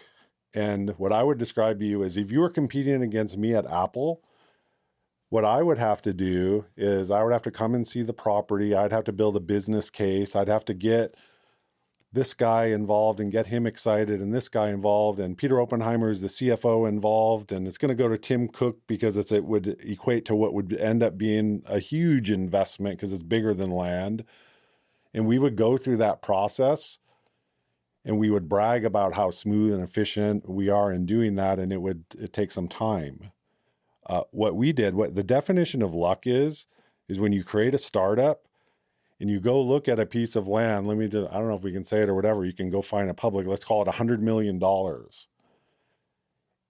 And you don't have $100 million. And you have one guy who, I built $10 billion worth of infrastructure in my career. And you have the other guy who's going to talk about McLarens and billionaire investors and this and that. We'd like to make you an offer of $100 million to buy this. How much do you have in the bank? It might as well have been $1.99 and 74 cents or whatever. Right. And they accepted the offer. We bought the largest data center community that is armed with the best assets on the planet. We didn't have the money. We made an offer and bought it and went, oh shit, we got to go get the money. Yeah. That's what luck means. Yeah, but it was interesting. I can correlate this to the gentleman at Alcoa who runs real estate. We were like the 100th party, no shit, who tried to buy this parcel, and it wasn't that others weren't willing to do it. And as Scott says, so the biggest of the big were going after this. I like to think it's luck, because this person who's in charge of real estate at Alcoa decided that he believed in us as a team. Something in him. Relationships matter. It really did. He met everybody and he looked at the team across the board. It was not one individual. Yeah. And what we had put together, and he believed that we had the ability to actually execute what we said we could do on the property because of who we were together. Sure. It was driven from huge history of multi-tenant data centers, hyperscale data centers, interconnection, fiber backbones, power stuff, just everything. So I inherently feel lucky, because if he had said, no, I'm not taking that offer, I'm going with the other guy, what we'd be doing was chasing our tails around trying to find still another site that would have never been like this. Land is, you're not making more of it, right? Unless you're making more beach land in Dubai or something, or Monaco or whatever. But it's finite. Finite. And to find land like this that has all the right feature sets, and missing some too, though. So, part of we're building a fiber ring that's going to have over 200,000 strands of fiber in it. Think about that, 200,000 strands. Wow. It's the biggest fiber ring that we know of in the medium haul ever built. So it's 43-mile ring. This is industry changing things in my opinion. Yeah. So when he was explaining to me, like with what we do, right? I mean, outside of DCAC, what we do in our real jobs, type of I get to engage with some of the smartest people in this space, right? And I've had the opportunity to work for some of the smartest people in this space, or with some of the smartest people in this space, right? And like, this is such a great industry because there's a lot of good people. And I think that you alluded to something earlier where, like, it does kick out the turds. I mean, it does have a really good way of phasing, the turds out. Would you agree? Oh yeah. No So question. to this end, like, I'm sitting here listening to his story, and I'm like, not only do you guys have to have some balls, but your investors have to be like, play big, win big. And this is probably the biggest shift that a lot of groups are doing, is instead of meatballing it, they're like, we're buying on this whole program because the adoption rate is going to be huge. Once you get one or two of these groups that are going to get it, they're going to follow the herd, right? And this whole campus is going to explode. And that's why you have 200,000 strands of fiber. Is that what you're saying? And we're actually worried. There's been many conversations that it's not enough. So that I'd be worried about that too. It's a diverse ring, and it goes under the Potomac River twice, and it's built at a depth standard to meet Tempest, GovCloud type standards for EMP survival and all those things, because a lot of business in that region now is going to the GovCloud side. Huge volume of business. So all the hyperscalers and multi-tenants, they're all focused on some portion of that. But even in our campus, we just had network design meetings for days because we were hosting Nanog. So it's a great opportunity to focus on the network side. And we finally came to solutions that we feel are going to help us function on creating the scale to meet all this. It is unprecedented to think about 200,000 strands of fiber coming in from our rings, then other providers coming in, building additional fiber rings. All of a sudden, we're like, holy crap, there's a theory that we could have 1 million strands of fiber coming into 2 network centers. Are they big enough? Do we put the right gear in? We're doing these telecent automated cross connects, but that's not everything. There's going to be fusion splicing, and there has to be secure spaces and non-secure spaces, and it's unreal scale. There's a lot of things, though, that people have to fully understand, right, before they could still adopt. Understanding it has the capacity to scale from a space, power, and cooling perspective, but or even from a fiber perspective, but what's the biggest challenge? What's the blind spot that you guys have, even in your own narrative? Is it like talking about capabilities and limitations on how much power you could get dedicated? Is it based on like what the power rate is? Is there some sort of, a TIF, or is there anything that helps? Like the Pacific Northwest has their power advantage. Every market has its own advantage, right? Mm-hmm. What's that one's? It's close to Northern Virginia. That's a low hanging fruit that we're within a millisecond of latency back to the original internet ecosystem that exists today. So now growth in Loudoun County right now is in Prince William is farmland that's being converted to industrial, not land that's already entitled. Too. It's expensive. It's gone up to, if you're in the Bowmead Circle area, I think the last parcel of land's going for over $4 million an acre. And holy cow, and that's got to be the most. Yeah, it'll keep going up and up, and then and now there's going to be like some mom and pop little store is going to be torn down to create a sliver of a data center at 10 million an acre or something, because it's just going to happen. Yeah. It's moved west to the Leesburg area, south into Prince William. They're trying to build stuff around the Manassas, Civil War battlefield. That's bad stuff, right? That's really tamping into history. And the Scott's talked about this before. Yeah, it's called Data Center Alley a lot of ways there, and that's not really a nice thing. Data Center Alley is not something that means it's like the deep dark alley, but it's interesting. The tax base there is monstrous from data centers. The counties there are achieving great success with that, but it's become almost too much of a good thing. Yeah, you have residential next to big giant industrial buildings, not always so nice looking.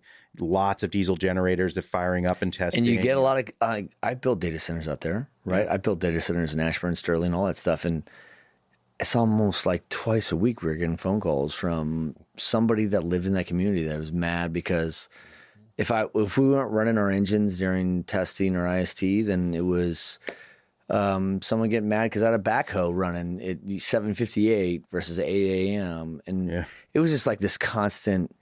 It's like death by 1,000 cuts, right? So I think like going back to my executive coach, when he finally pinned me down and asked me what my biggest fear was, it was like, I'm afraid that people understand that I don't know shit about anything. Yeah. Like I literally have no idea what I'm doing.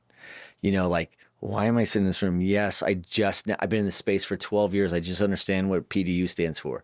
Not really, I'm joking. But you get what I'm saying? Like, this is a constant place in which you're always on fire. So going back to what you guys were talking about, like, you started with him. You guys said, hey, listen, what was the purpose? We want to build this thing that no one has ever built before. Take me back to that. Like, no one's ever built a purpose-built 2,100 plus acre campus that's meant to support how many megs or gigs? How many gigs? Yeah. So we have a roadmap to 1 gig, but if based on today's that means density, it's detailed load study. So that is not just a roadmap, but the transmission utility provider said, yes, we'll deliver that. Who is that? Like First Energy. Okay, and they're Potomac like Edison is their distribution provider. But they're Maryland, right? So they're like, we're done seeing Dominion own this whole. They're definitely Maryland, but all those incumbents own their territories. They're a multi-state transmission provider in the PJM territory. Gotcha. Okay, but to answer the way the industry does things today, including the ratio of folks who need more water versus folks who are using air-cooled chillers, folks that are doing an average density kind of, an average folks who are using 2 stories in Ashburn because they're a wholesale co-location player, or a single story because they're doing a unique evaporative cooling solution at a hyperscale play. Using today's metrics, it has the potential, if people are efficient, which people aren't always efficient, to grow to 1.6 gigawatts, which is pretty close to the entire whole of the Northern Virginia market today. Yeah, is that it? Yeah, it really is. I think how much more is allocated by? Yeah, that's huge. It's huge. No. And there's not, and the problem is huge, no doubt. Dominion has a problem delivering power there now. So there's only so many transmission lines coming in. And how much more will they give? Well, it's not just what they'll give. It's just like the Haymarket scenario down in Prince William is one of the best examples. 10 years of legal battles to approve a new transmission line out to where some hyperscalers have built data centers. Just a complete battle. So you've got a region that's really become quite bipolar in what they love it, but they don't love it. It's created a lot of jobs and tax benefits, but they don't want the big power lines and they don't want the buildings next to their house. And, so it's the center of it, the theoretical center of the internet, yet the growth there has become too much of a good thing. So that that's what I'm saying is like, what's the limit? Well, you have to either go north or south. You do, or you move to other regions. So it depends on the kind of traffic you're seeing. So you're seeing a lot of folks like Facebook and Apple in particular, Google going out in the middle of nowhere, even way farther out, because they have non-latency centric applications. But you have to understand the behavior of the hyperscale community, which is driving the behavior of all of us in the industry. That's really where all the growth is driven by their inherent customers, media.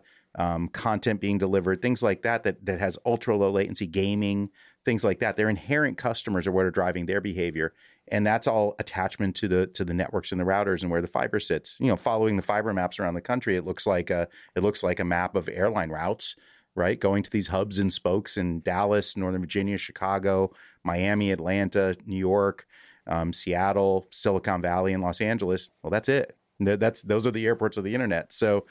That's why you see all the hyperscale growth and traffic flows going around that.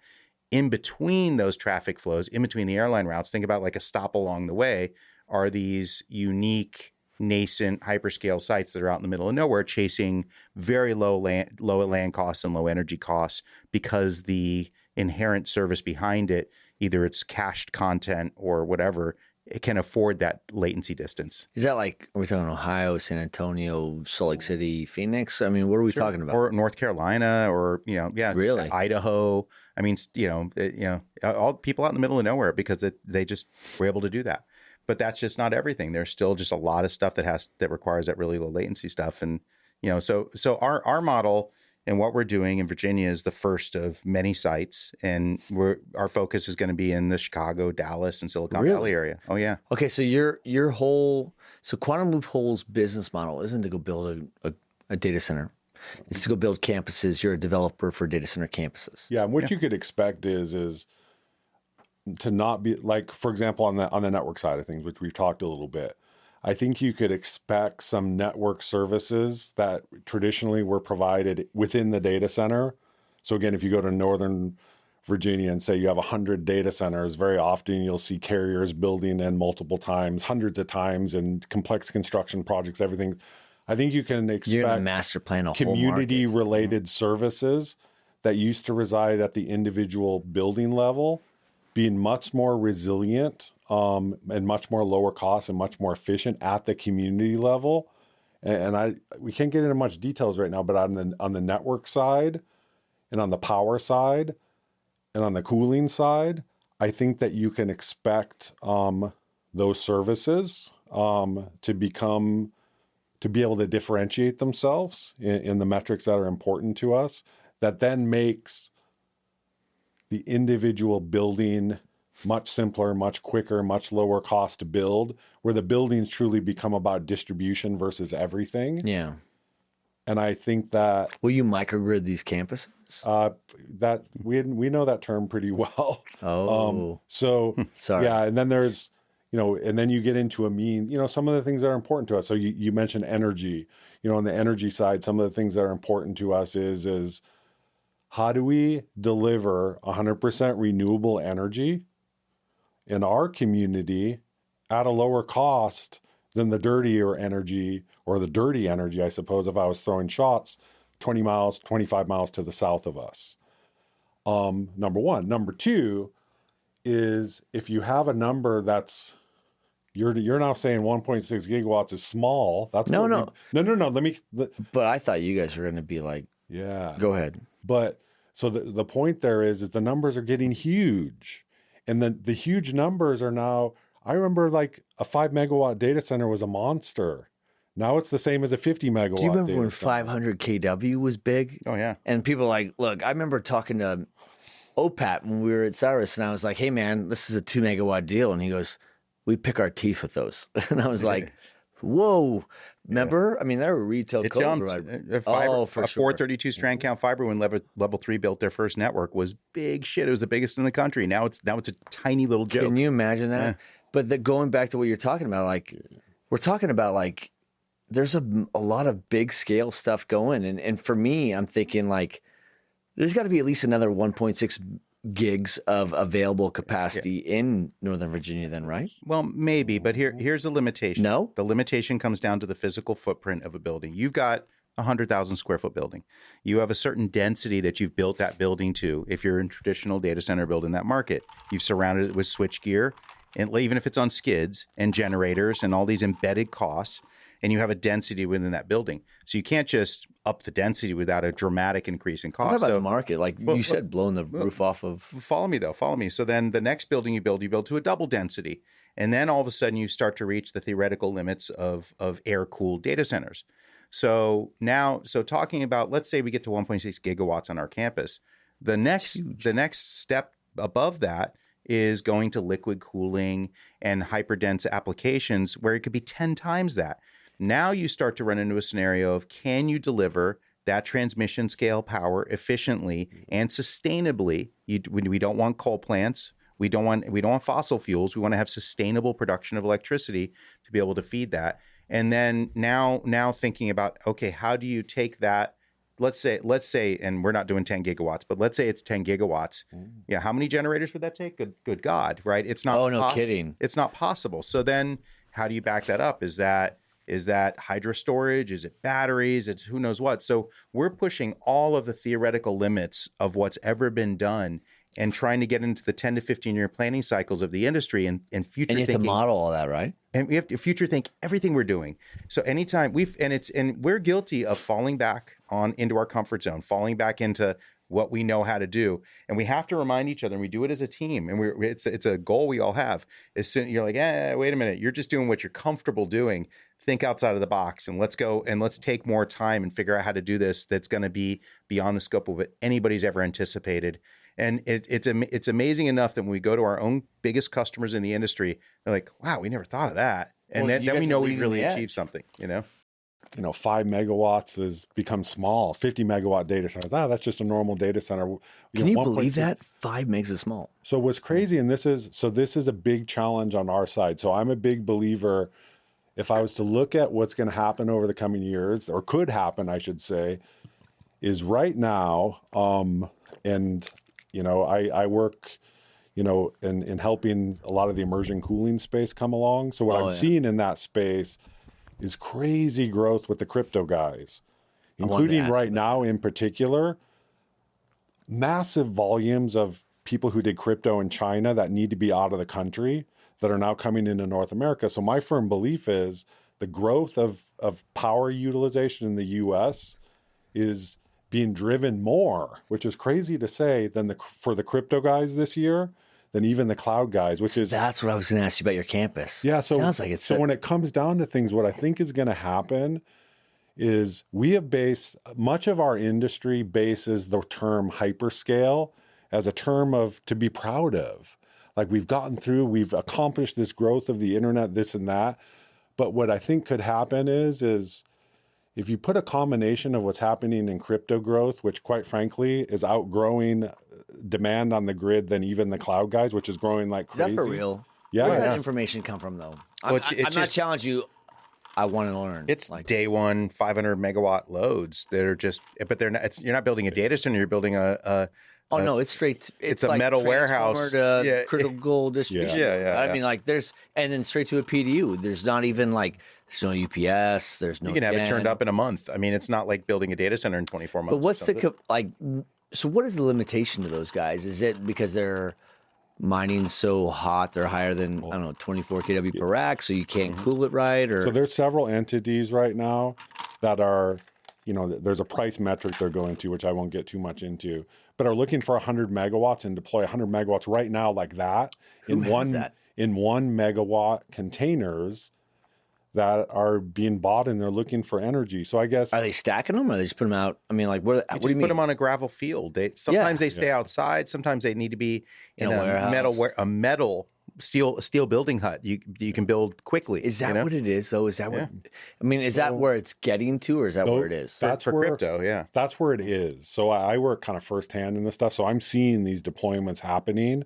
and what you're seeing... Like, what's really interesting to me is when you see like the Intels and the Microsoft to a certain degree and others that are looking now into the crypto space going, wait a second, those are like the hackers of our industry who are breaking rules and doing crazy things.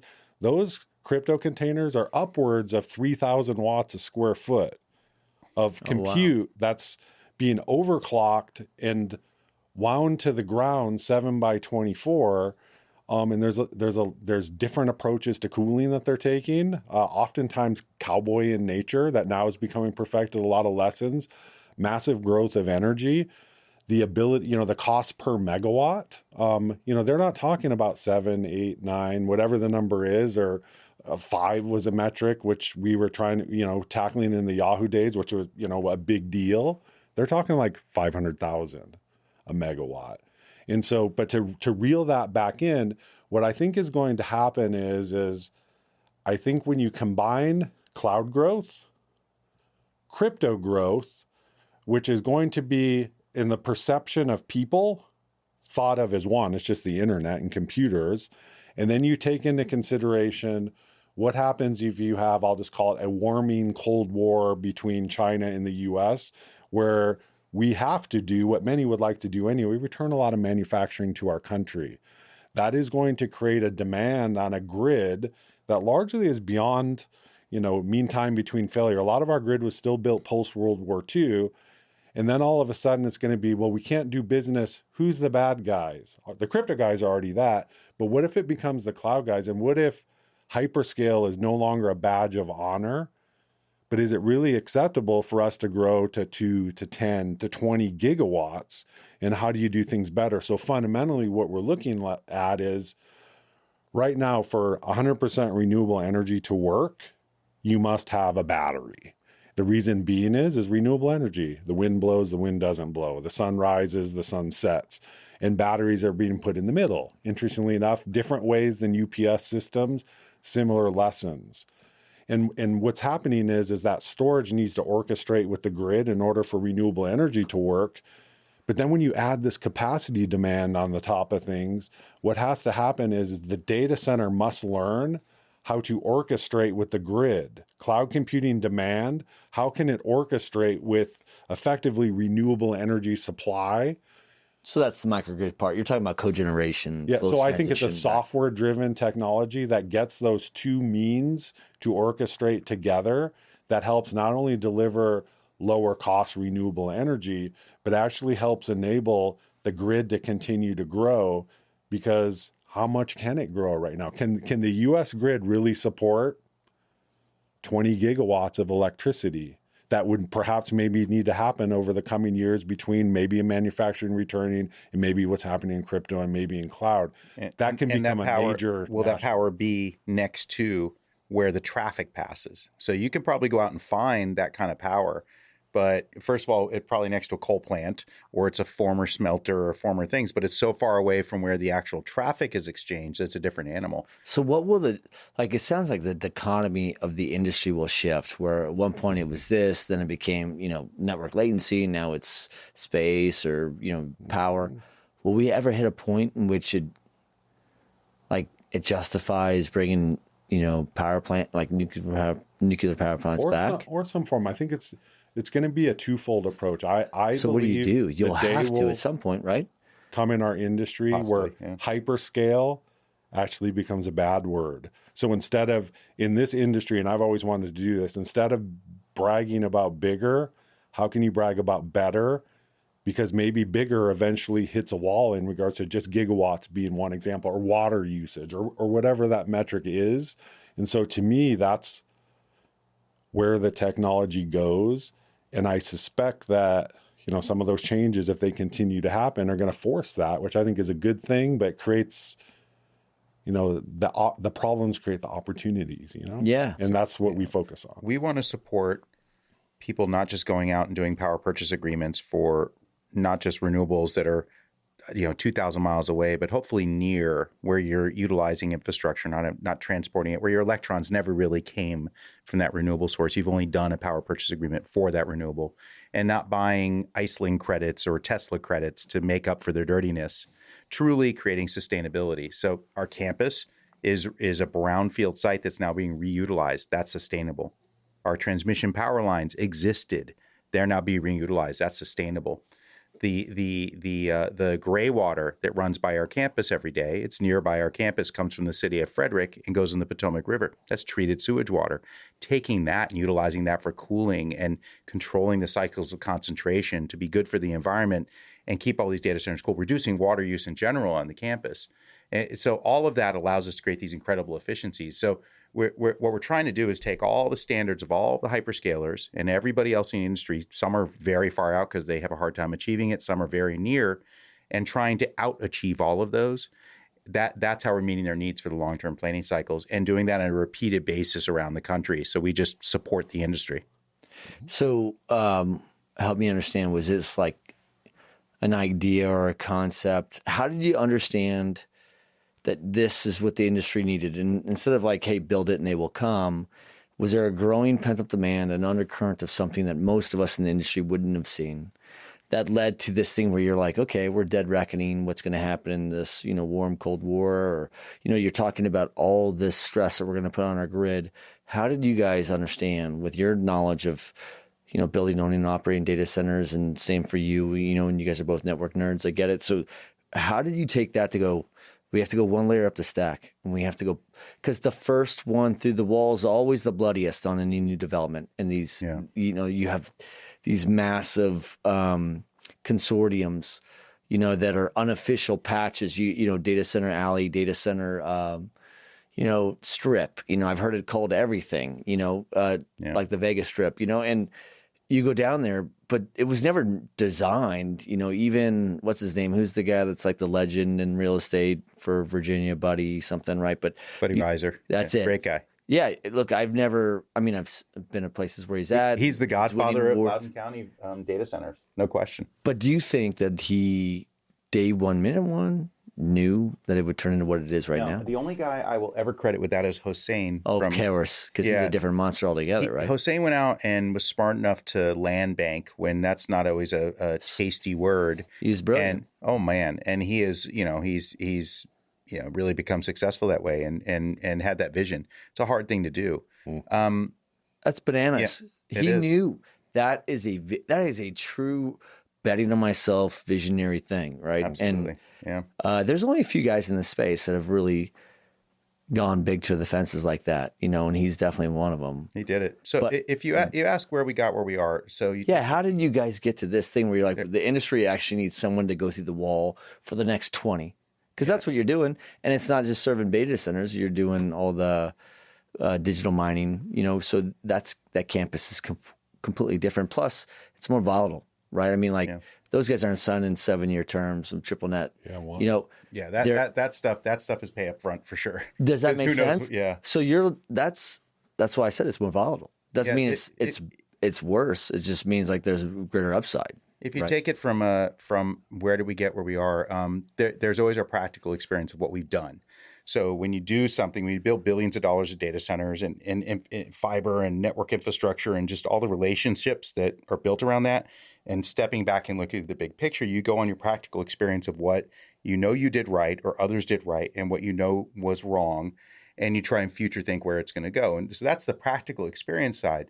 But we also are listeners. So we went to all of the biggest customers out there, as many as we could reach. And because of our ties to the industry, it's an incestuous, tiny little group, really. It's really only a few people running these things. We could pick up the phone and they will answer.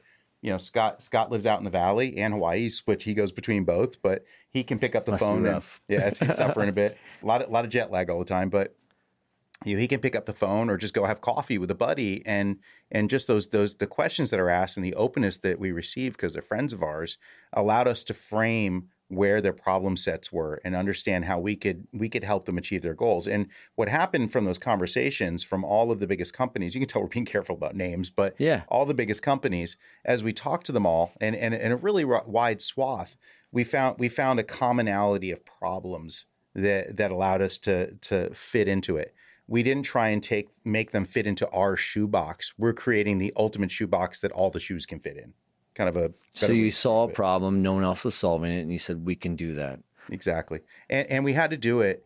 I wouldn't say we did this perfectly at first, but it's turned out that we are non-competitive with anybody. That's what I'm saying. We don't have a competitor. And it makes everybody at first they're worried. What are you guys doing? Holy crap, this thing's huge. We had, some of the biggest data center companies, their salespeople would see our shirts because we have these big giant shirts on, and they would turn around and not even look at us, and you could tell that they were just misinterpreting what we were. Turns out that we're the best partner they ever had because now we're enabling that salesperson who was scared of us to now have a data center that's a lower cost point, more efficient, and able to meet the demands of their customers. So now all of a sudden they're winning. So that we supply everybody. I think that's the part that most people didn't understand, right? So for me, when he first explained it to me, I said, well, you're innovators. And I tipped my hat. And I also was like, that's when I said earlier, I'm like, thank God for people that are always swinging for the fences. And when I said, hey, even your financial sponsors have big balls, they don't. They obviously are billionaires for a reason. They're smart. They understand how to invest into the future, and they see these really great things going on where you have groups that are like, hey, look, we used to think like the wholesalers were a big deal. Now we're thinking upstream of the stack, right? So now you have this other group that are... But those investors didn't invest in the concept. They invested in us. It was absolutely 100% people. These aren't guys who were data center experts. They know some. It's the vision and passion. It was voodoo magic. They didn't know what we were doing. It was just the team. We put together such a great team that they bought into that. And that's what really matters. I think we're saying the same thing. I mean, you could get 1,000 analysts to read and try to analyze and interpret the tea leaves on, what the market trends are. But you have guys that are going to build something and said, hey, look, we're going to go have the first mover's advantage on something in the way that we're going to approach the market. And people looked at you guys, like you said, and said, I believe that you guys believe so passionately in what you're doing that it's going to be successful. And I think that that's pretty awesome. Quantum Loophole now, so to those people that maybe, like, I didn't understand fully. I mean, I knew more than the average person, like I said, but like until I talked to Scott, I didn't necessarily understand the whole narrative.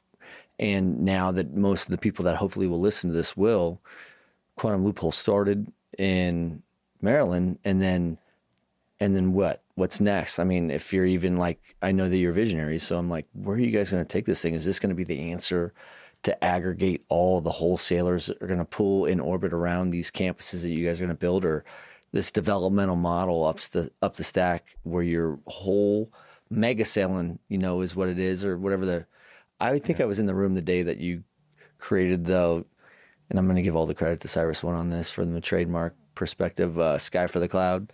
I remember being in a meeting where I'm not even sure if you brought that out of your hip or something. It was just something Actually, that fell out of your Gary face. Wojtaszek came up with that. Oh, and I used to always be like Sky for the Cloud's not right. I mean, we're the fog, or I don't know. Anyway, it was just But it was genius, right? That was the whole operations team at Cyrus One coming together, and Gary came out, and then that ended up getting trademarked, and that was that. What is it? Sky for the Cloud. Sky for the Cloud. Yeah. Yeah, Gary was awesome at he was a true CEO. I didn't report to him, so I didn't understand how much he pressure tested his leadership team. I'm sure that he drove a pretty tight ship, right? But without doubt.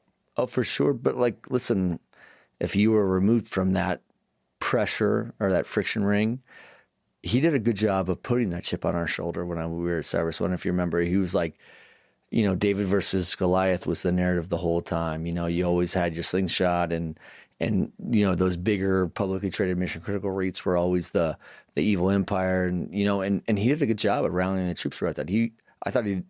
I really enjoyed his leadership, even though I didn't directly interact with him. He still guides us. I mean, Gary had a time when after he left Cyrus One, he couldn't do anything in the industry. The day Where after, do you go from what he did? No, he had a non-compete. He left, and his own non-compete, which kept other people from ever joining other companies, affected him when he left. The day after it expired, Gary was on our board and ready to participate. And he's a guy who he does cool, innovative things, and he's got a recreational realty company and other things now. He's on a lot of other big boards. And he's coveted by the biggest funds in the world to guide them and advise them because of his history. We're honored to have somebody like that to come on our board. And Tom Natelli's one of the biggest developers in the state of Maryland, just at one of our biggest investors, huge presence and influence in that marketplace where we are. So Tom Daly ran network infrastructure at Fastly. So we've got, network experience on our board. Ty Newell from TPG, we got, and a good friend of mine, Mike Benham from Car Racing World, was the biggest trader at Vital, one of the biggest energy traders in the world. So really diverse board.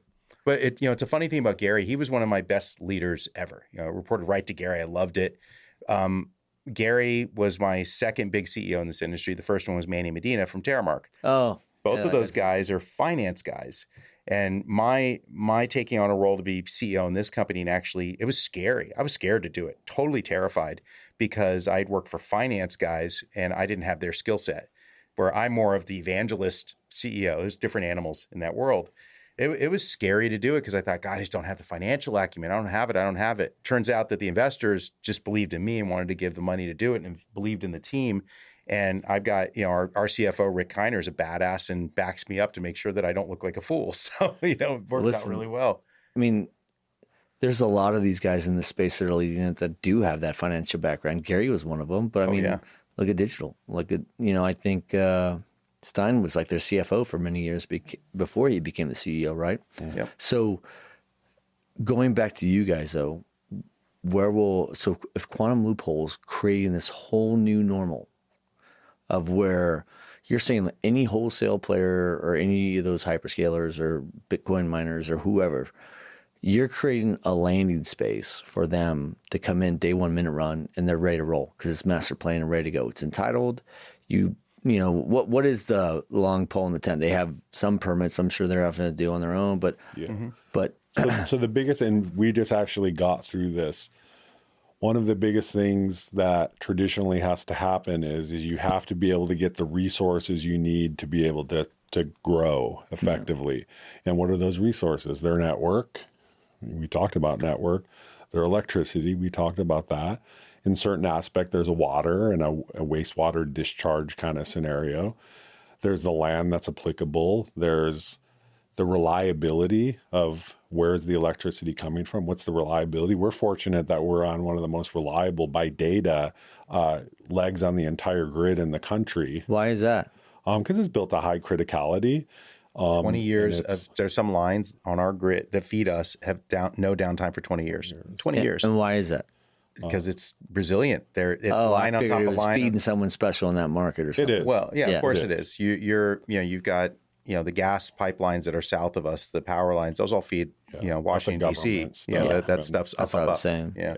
So, it's all of those things. And, effectively, if you come today and you buy a piece of property from us, because we do have like subdivided properties, and maybe we'll build our own kind of campus within a community. Who knows what we'll do, but all of those things that kind of reflect your growth over the next 20 years on that land that you decide to buy, as long as you have enough of it, are all kind of taken care of. So you don't have to go do complex, adequate public facilities studies and rebuild.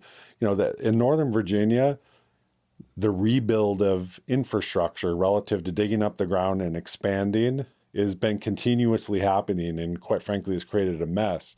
We really are currently adding all this infrastructure right now. So when people come in and they want to do their site plan and build the data center, they no longer have to go through that headache. They no longer have to go through the complexities, the potential years of waiting, the roadmap for that.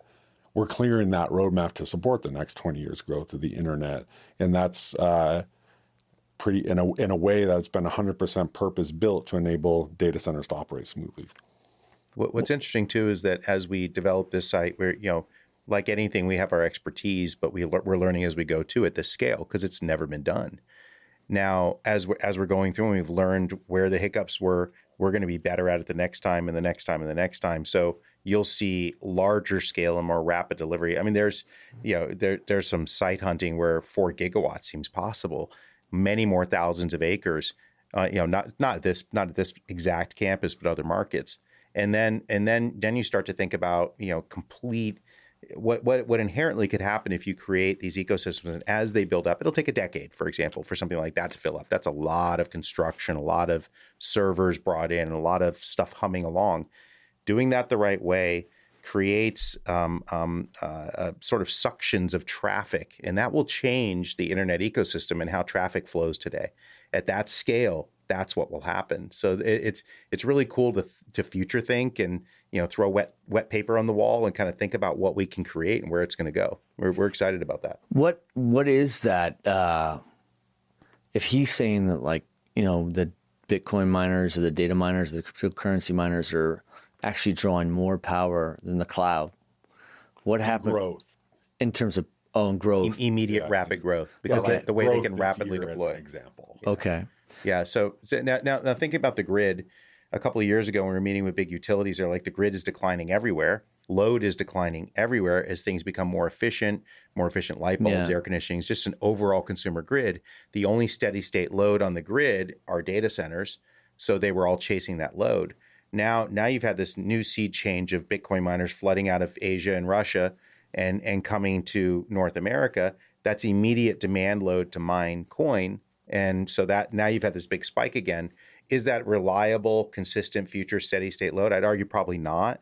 I think it'll ebb and flow with legalities around that and regulatory things around this, or whether they get the bad image of being dirty or who knows what. I think still that steady state load that is going to consistently be growing is going to be the true compute environment that's, reputable entities with a long-term future that are probably more reliable and stable. No kidding.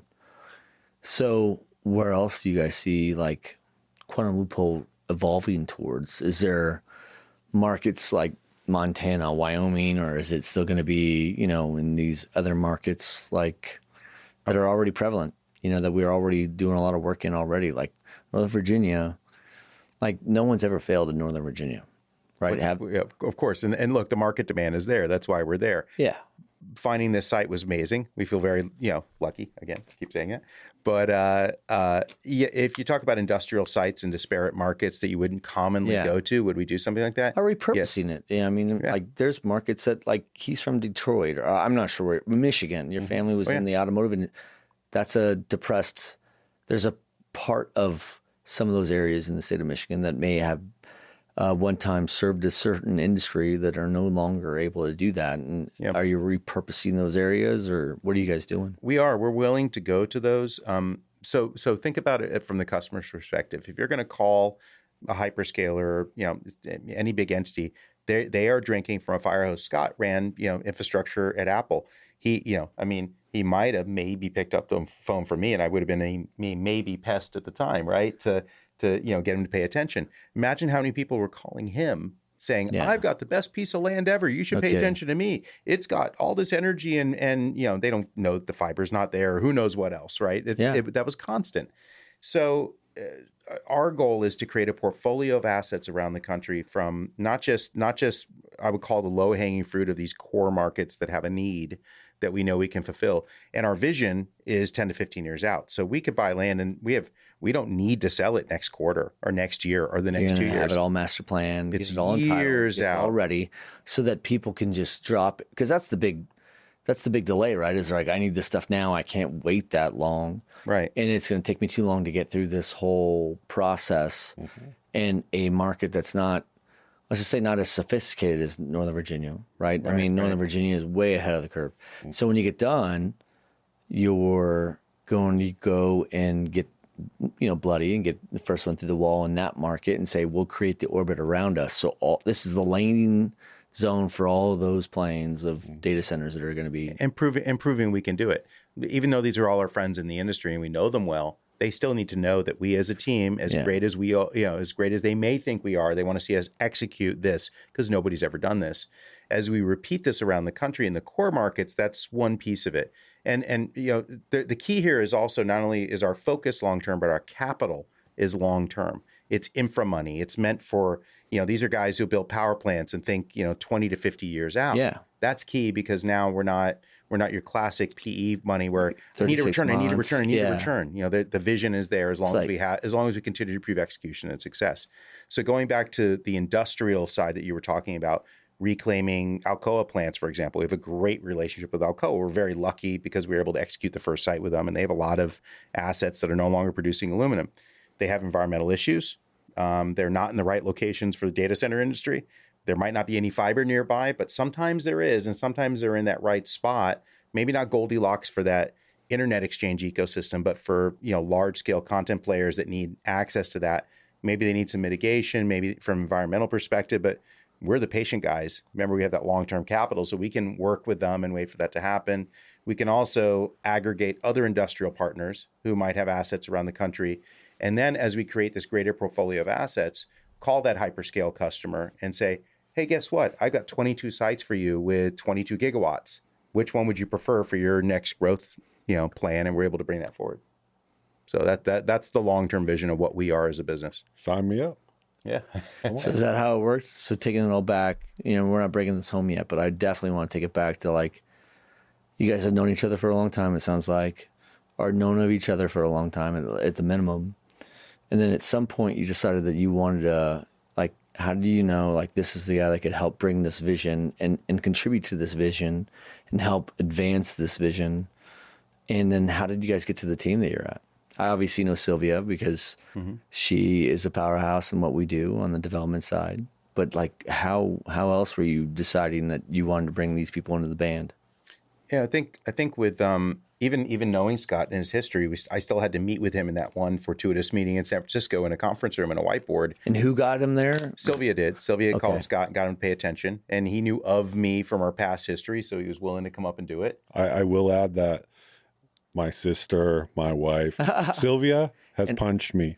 Oh, yeah. They'll all punch you right in the throat if you don't do what you're told. She's punched me as well, and she'll get violent. So you can see the trend there of what influences I can see her, Crouching Tiger, for sure. Yeah, I didn't reveal that fear. Remember, I said it was myself, but Yeah, if you look at our team, we're not a huge team, and it's pretty amazing the workload we're under. But these specific skill sets that are very dynamic are able to execute that. Building a team and putting that together is a really hard thing. And I think that'll continue to be augmented as we scale and ebb and flow and grow. As we go to other markets, it'll be dramatically enhanced because there's no way that load can be taken on by everybody. Sure. But that first meeting that Scott and I had, Scott knew me, but not incredibly well. I knew him, but not incredibly well. We knew of each other and each other's reputation. So it was both of us feeling each other out like any first date almost, right? And had to kind of cute, so we had to put all that stuff together and make sure we could, work together. Not just because Scott's really good at what he does or I'm really good at what I do, but I got to work with him every day. We have to get along. We have to be harmonious. We have to have this fabric of a team, and that's tough to put together and make sure everybody congeals well. So we've been successful that way. I think we've been good that way because oftentimes people think like you just the Los Angeles Lakers. I'm not a big basketball fan, but their season this year, they are not supposed to be in 9th place this year, and they're really struggling. You know, Westbrook came on to the team who's used to being number one, and you're joining a team where you don't have an option but to be number two. It's LeBron James.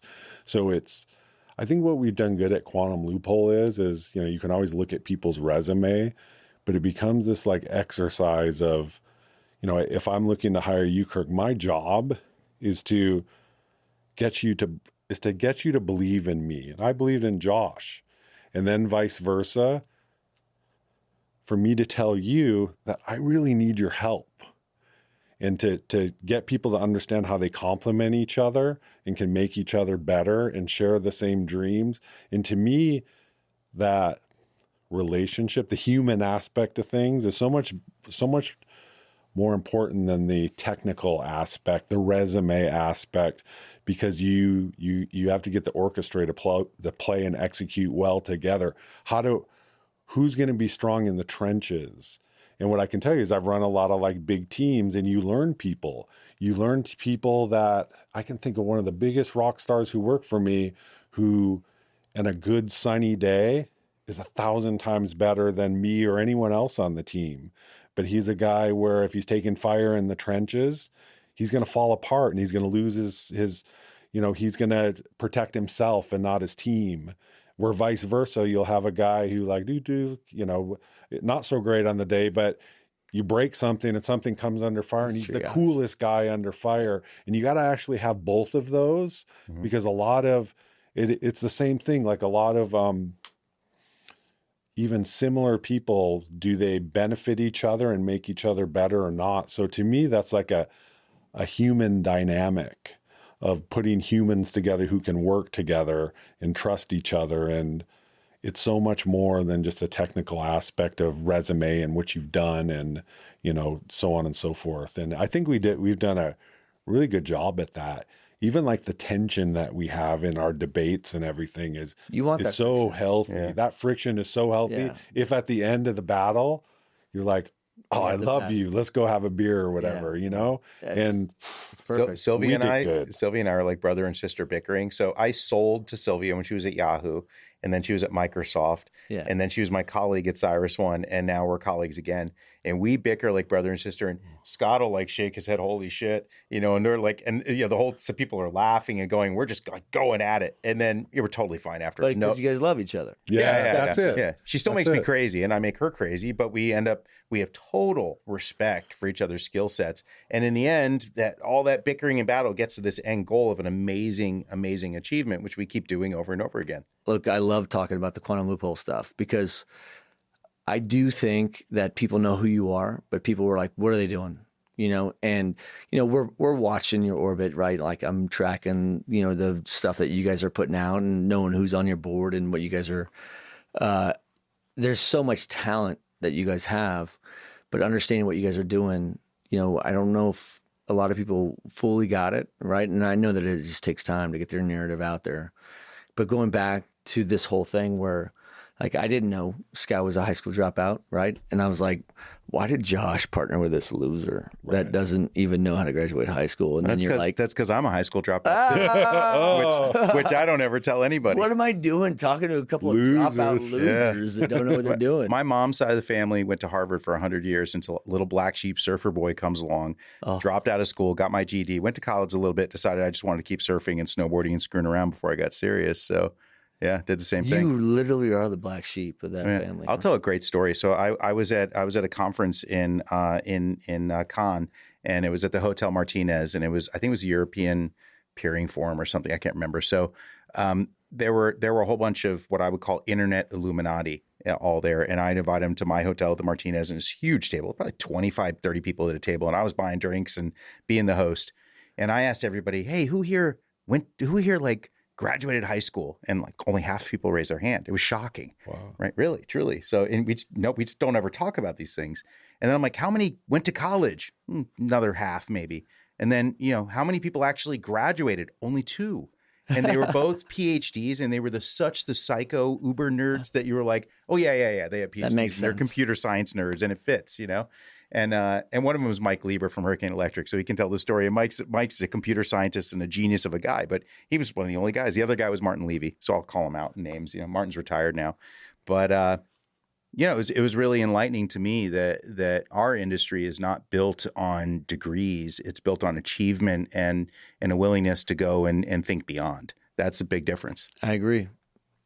I mean, I'm a big fan of the fact that this industry, I think, rewards ICANN more than IQ. Thank God, right? Because there's a lot of people that could, I always say there's a lot of people that could do long division a lot faster than I can, right? But yeah, for sure. Maybe they don't understand the big picture. So if your podcast gets popular, I'm going to be caught, because when people so I have been guilty of when people talk about their alma mater and their this, that, and the other thing.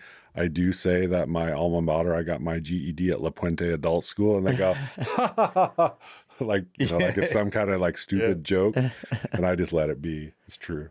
Yeah, Isn't that cool though? Where like, if you know what you're talking about, like people don't care about that stuff. They're going to be like, we're going to keep advancing you, unleashing you. I'll tell a funny story. So I got invited to present to CERN. So fly to Geneva and present at CERN.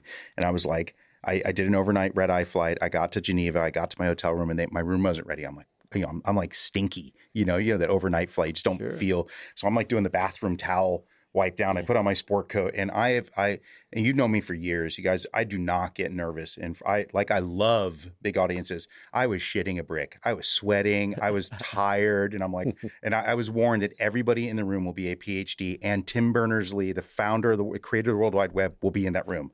And I'm like, okay, a room, PhDs. Holy shit. I'm a dropout. All right, I'm ready. You know, so I get there, they pick me up in a car, they bring me there. And I'm not just presenting in a room. I'm at the bottom of a classroom thing where it's like, I'm like at the bottom of the funnel, and all the PhDs come filing in, and I'm, you know, pocket protectors and all. I'm like, holy shit. So I start presenting how the internet works and interconnection and where the future is going, all this stuff. And they stop me and ask a question, which I'm cool with. And it was the dumbest question I ever heard in my life. I can't remember what it was, but it was like, I was like, really? All right. And then another one.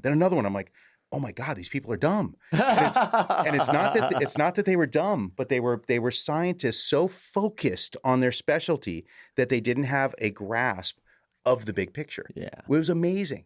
Then I started, my chest got out, I stopped sweating. I felt so empowered. And afterwards, they're all around me and asking all these questions. They brought me around. They showed me the first World Wide Web server. It was a Next box that said, "This is a web server. Do not power off." You know, which you know was really cool.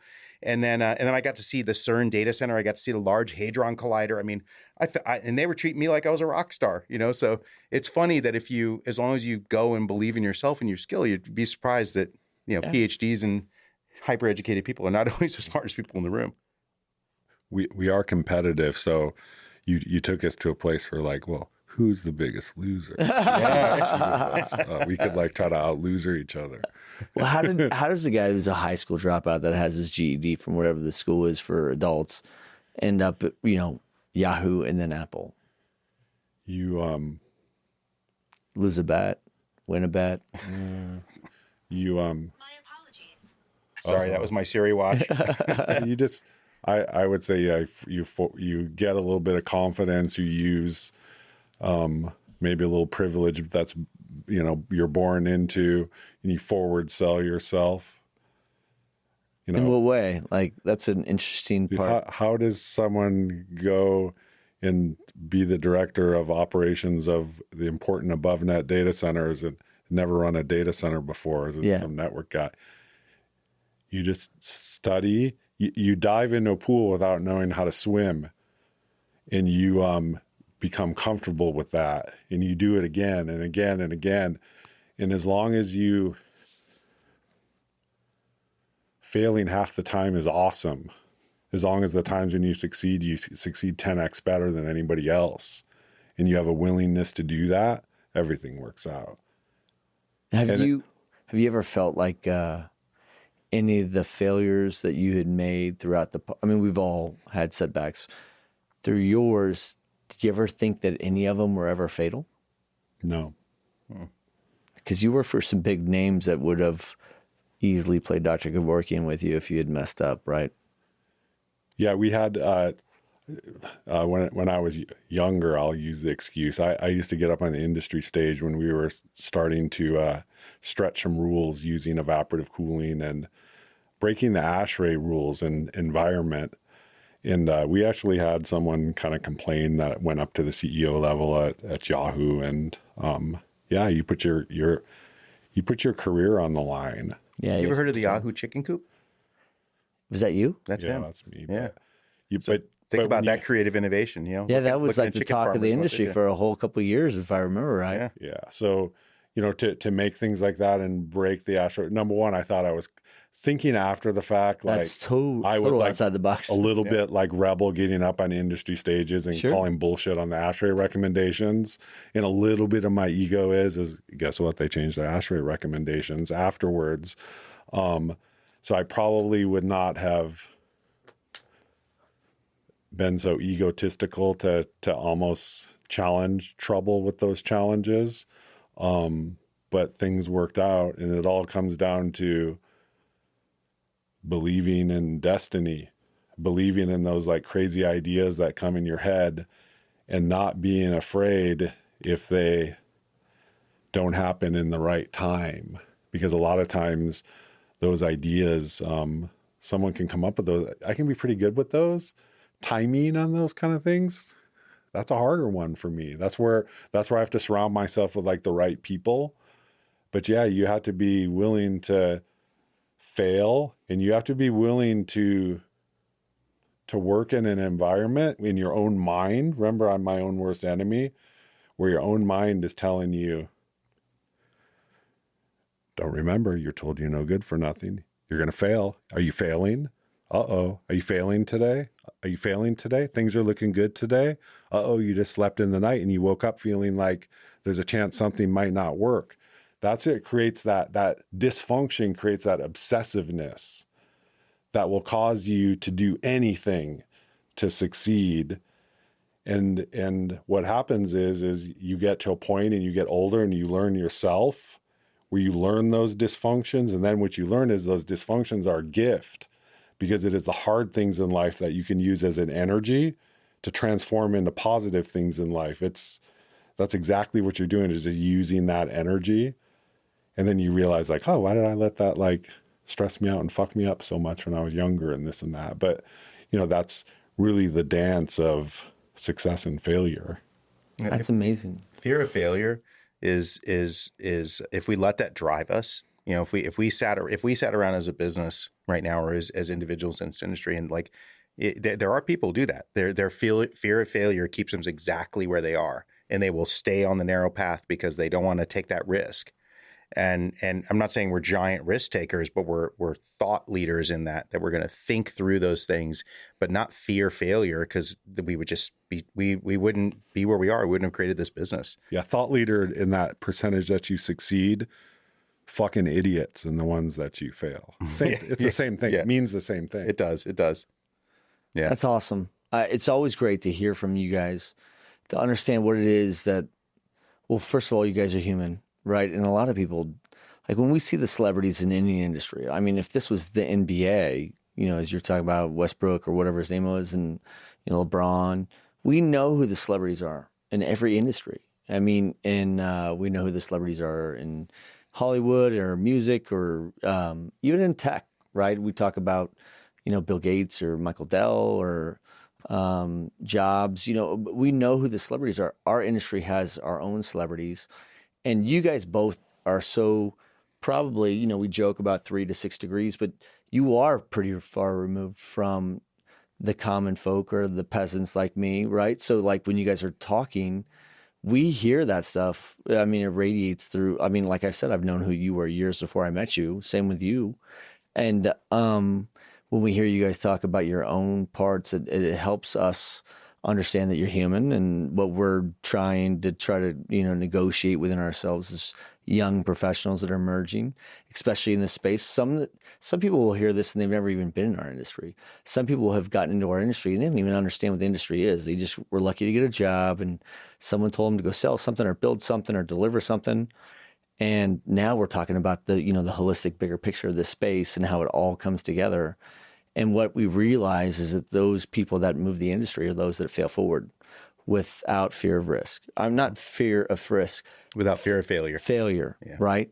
So going through this thing where the great Scott Noteboom and the great Josh Snowhorn and the other previous guests that we've had, I mean, they get to talk about these things that they did that move the needle in this space, right? So I think for you guys, having come from this environment where maybe you had some people pressure testing you where you weren't smart enough or good enough, and you're the black sheep, and then that chip on the shoulder that you both share, that said, I'm going to go learn how to be the best in whatever it is. It's not good enough to, I want to dominate what I do in this space, which is why you guys are so involved with Nanog and, GPF and all that stuff. But now you guys are moving into an area which you want to drag the rest of the industry towards, right? So bring me back to like all the things that you guys did that got you into from where you started to where you're at now. What was the thing that kept driving you? God, I don't know. It's, for me, it's a passion to innovate.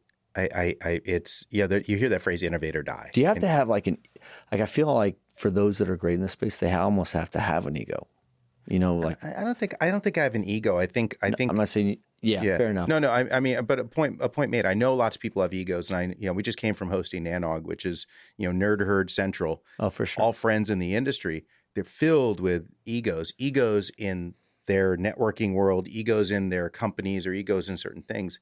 And then certainly a number of humble individuals. I've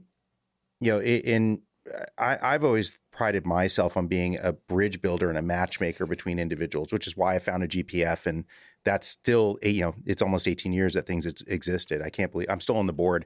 I'm about to come off because it's long enough, but I'm really proud of that. And that's a bridge building organization. But, so what I was saying about innovating, innovate or die is a phrase you hear all the time. You hear companies say innovate or die, but they don't really do it. That they try and push it that way, but they don't really do it. For me, the thing that makes me proud of myself in my life is that I've always tried to think way beyond what anybody's doing. And every company I've worked for, anything I've tried to achieve, how do you get way beyond years down the line, trying to have that vision? And maybe I'm wrong, not saying I did everything right, but I was able to maneuver around those mistakes as well and get to that. So I hope I can keep doing that. That's the thing I'm most proud of in my life, and hope I can do that until the day I, pass from the earth. What's your greatest inspiration, I guess, right now then, to keep driving as hard as you do? Me? Is it your competition against him or yourself? It's first half of my career was to enable myself to feel like I was not a no good for nothing, to be honest with you. Second half of my career is to leave the earth a better place than I started. So I only focus on like 3 challenges the rest of my life. Number one, which Quantum Loophole addresses 3 of them in a way. So number one is to solve the cost to cool. So to me, the cost of, the percentage of data center cooling electricity, let's say it was 40% before, and maybe, I helped the industry get it down below 10. That still means I'm using a massive amount of electricity during this hyperscale. So doing things better doesn't mean making things better in the big picture. So how do you solve that? How do you turn that heat from electricity consumption to incremental renewable energy production? Solving cost to cool, energy orchestration. How do we get a renewable energy grid to operate in sync with cloud computing demand?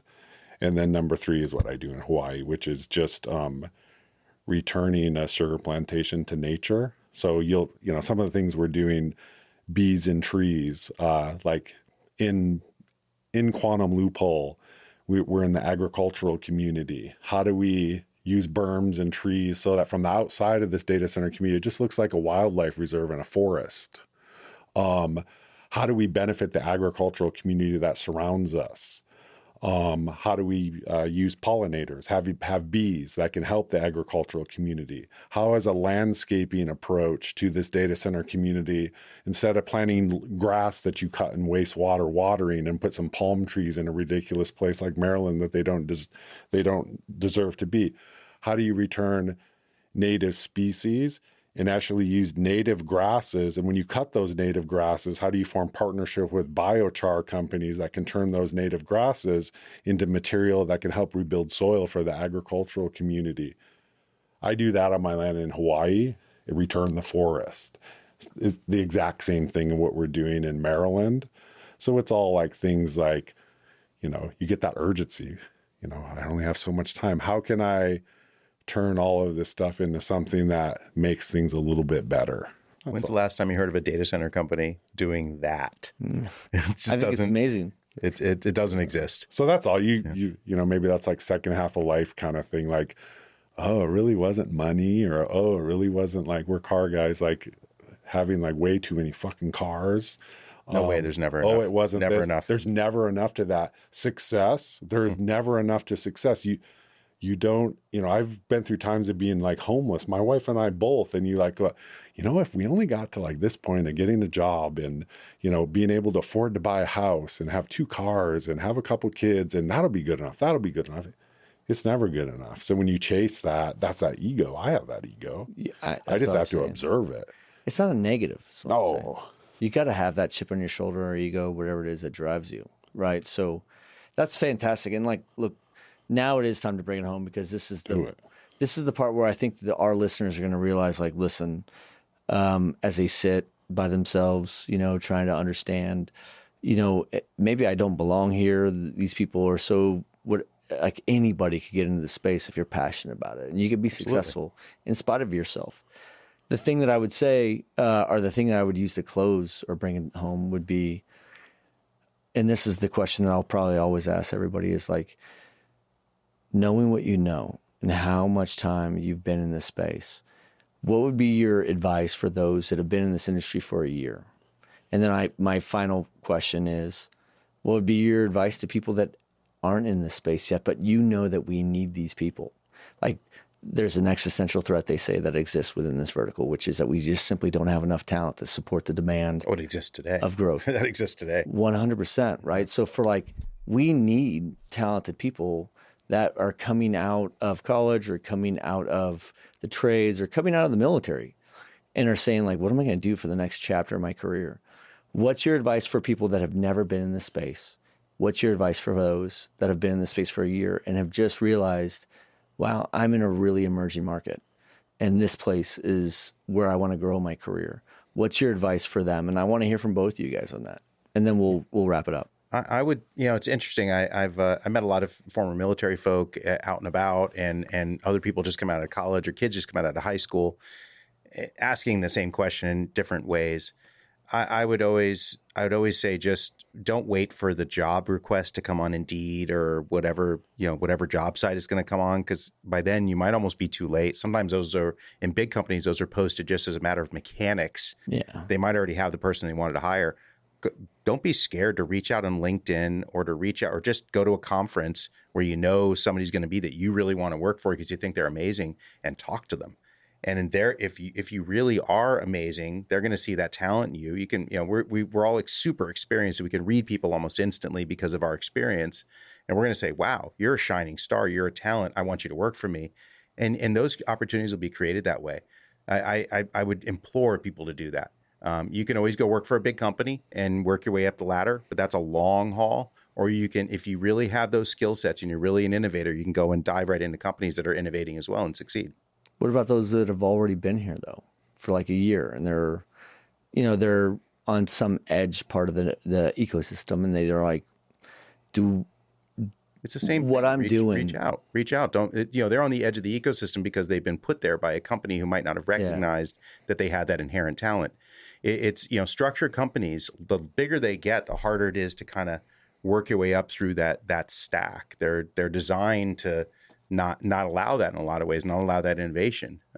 Even though they claim they might be that, they get in their own way. Well, a company by design is to make the machine run efficiently. And once you have a piece of that cog, or the most important resource at any company is the human resource. So once you put that piece in the cog and it works efficiently, why would you want to remove that and let that person grow or let that person emerge? That works good. It's predictable. We know what we should expect from that output perspective, right? So these people that are in here, they have their own ambitions, or they have their chip on their shoulder, like what you guys had. Like, I want people to come away from this and be like, okay, well, so I need to just stay grinding. I need to work hard. But what's your last part of the two-part question? So actually I have the same, just different words of the same answer as Josh. We always see a lot of things similar. If you are new and you want to get into something, and if you have that chip on your shoulder, is actually the hardest thing you can do, because chip on the shoulder causes you to never give up. So therefore, you don't have to try hard to not do that, because your chip on your shoulder is going to make you do it. What you actually have to try to do is surrender. And so when I say surrender, the biggest thing someone who wants to come into this industry that has zero experience, and you have to use the word, because the word is actually really powerful, you have to ask for help. And I'll tell you that if you surrender your ego to ask for help, and you use that word, help, that word is like programmed into people, good men, good women, that people will not say no. And you'll be surprised at the people who will not say no when you know how to properly ask for help and use that word. Like, hey, I could really use your help. And so I think being able to humble yourself and ask for help when you're at the bottom, and don't be shy, because the most fulfilling thing as a human that we can do is help someone else. That's the biggest pad for the ego, vice versa. So that would be for someone who were starting. In a 1-year scenario, I would ask people to set a goal of, in that your first year of the industry, work your ass off and learn. And the biggest part of that learning is learn yourself. Learn where your place is in being the best that you can be, and learn that you will never get there without other people on your team complimenting you to get there. No matter what you do on your own, you will never be as good as recognizing that Josh can explain the vision of a master plan community that I've been talking about for a long time better than I can. This dude can connect with people better than I can because I'm kind of quirky. Sylvia can focus on details like way better than I can. I can't be my best without him. And if you can learn, this is where I think I can be the best. And I need all of these people to be my best. It isn't me versus the world, it's me and the world. And you can learn that at year 1 in your career, you're off to a damn good start. Yeah, that actually helps. So I lied. So I want you to finish the second part of that question, which is, how about people that have never been in this space before? Like, why would they want to invest their time in their careers? You come out of the college, you did everything that everyone told you to do. Who goes to college? Well, what are you talking about? Well, look, I've learned through my time, like, and as I have kids, I have 3 in high school, right? So I'm trying to talk to one of them right now who's a senior, and he applied to 8 different schools, and I'm having a hard time looking at him and being like, it doesn't matter which one you go. Like, no one cares. Like, your mom may care, but no one else will care. Like, who you root for on Saturday, I guess it does matter for that. But other than that, it don't matter, right? And going to college doesn't matter either. Some of the smartest guys I've met in this space. On the last podcast, we were talking about hate him, and I was like, that guy is Data Center Yoda. Mm-hmm. I don't know if he's ever set foot on a campus. I think he did for like Texas Tech for a while, and then he was like, this is boring. He used to climb towers and do antenna work with his dad. I mean, he's been... You see what I'm saying? Like, that was it. He's just a practical history. Super smart dude. And most people that I've met in this space, they're self-driven, self-motivated, self-taught savants, right? So going back to, why would someone want to invest into this space? Like, why would they want to be, not invest from your perspective on capital, but like, yeah, I want to get into marketing. I want to get into sales. I want to get into engineering. I want to get into whatever. Why this space? Yeah. What would be your advice? So my advice would be is we live in a world, and I noticed it's my new habit, because we're at the hotel with the NANOG conference, and I'm in the elevator, and I'm on my damn phone. And then when someone else gets in the elevator with me and I see they're on their damn phone, I get embarrassed. Like, holy crap, we're like ignoring, leaving ourselves in this virtual world. And then I put my phone in my pocket. But the point is that intersection of being able to contribute some of the biggest like innovation that enables the virtual world, which is fucking amazing. Yeah. But then also having a connection to the physical world and really work with the physical attributes of what enables this virtual world. So in our industry and infrastructure here, we're in the intersection between the virtual and the physical world, which I happen to think there's challenges in the virtual world. Being at that intersection and being able to relate to both sides, I think is incredibly interesting. And I think is a really powerful place to be, because that balance between what's the metaverse, that balance between pretend land and real land, understanding that crossroads, I think is not only good for an individual, but good for humanity and really important. So I think it's an interesting space to be able to work in your mind and with your hands at the same time. And I'd say if you want to do something that's never boring, get in this industry, because it's ever changing, constantly evolving. You're always going to be challenged, and that's exciting. And you're literally creating the internet, the infrastructure that ties to it all. I mean, I could have never imagined 22 years ago when I started in this industry the things I've done. It seems otherworldly. Yeah. Just couldn't have imagined it. And every day I'm dazzled. The only time I've seen a slowdown in this industry was the .com bust. That's it. So you want to go something that's on a nonstop, Mount Everest run? This is it. I agree, man. I think the space is amazing, and I obviously love the space enough to where like I went to all the conferences, the same ones that you guys go to, and in 2015, it was probably 2014. I don't remember where I was at, but I was like, we could do better than this. Like I want to hear from other people, not just the same ones at every show. And I wanted to have a more meaningful exchange of information. And for me, can you imagine where we would have been when we first started our careers and someone had laid out a roadmap for us? And that's what the genesis of this whole program is to help people understand, like, how do we accelerate some of this movement, because there's some massive emerging technologies that are coming our direction we're going to have to solve for. So you're doing the master plan data center career? Yeah, I'm trying to take what you guys do. It's just the dyslexic version of it. I'm not developing land for... No, but it benefits each other, so we're good. We're on the same team. Yeah, it's awesome. But look, I want to thank you both for your time, and you guys are both welcome to come back anytime you guys are in Austin. And I would love to scratch the pain on both your guys' own personal narratives, because I feel like there's so much more to cover, because I didn't get into...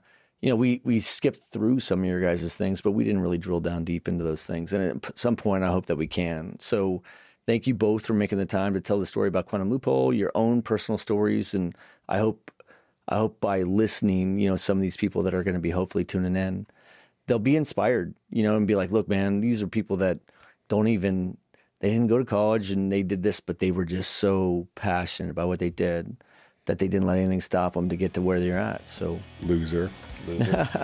Thanks, guys, for being here. I appreciate it. Thank you. Thank you for having us. Thanks.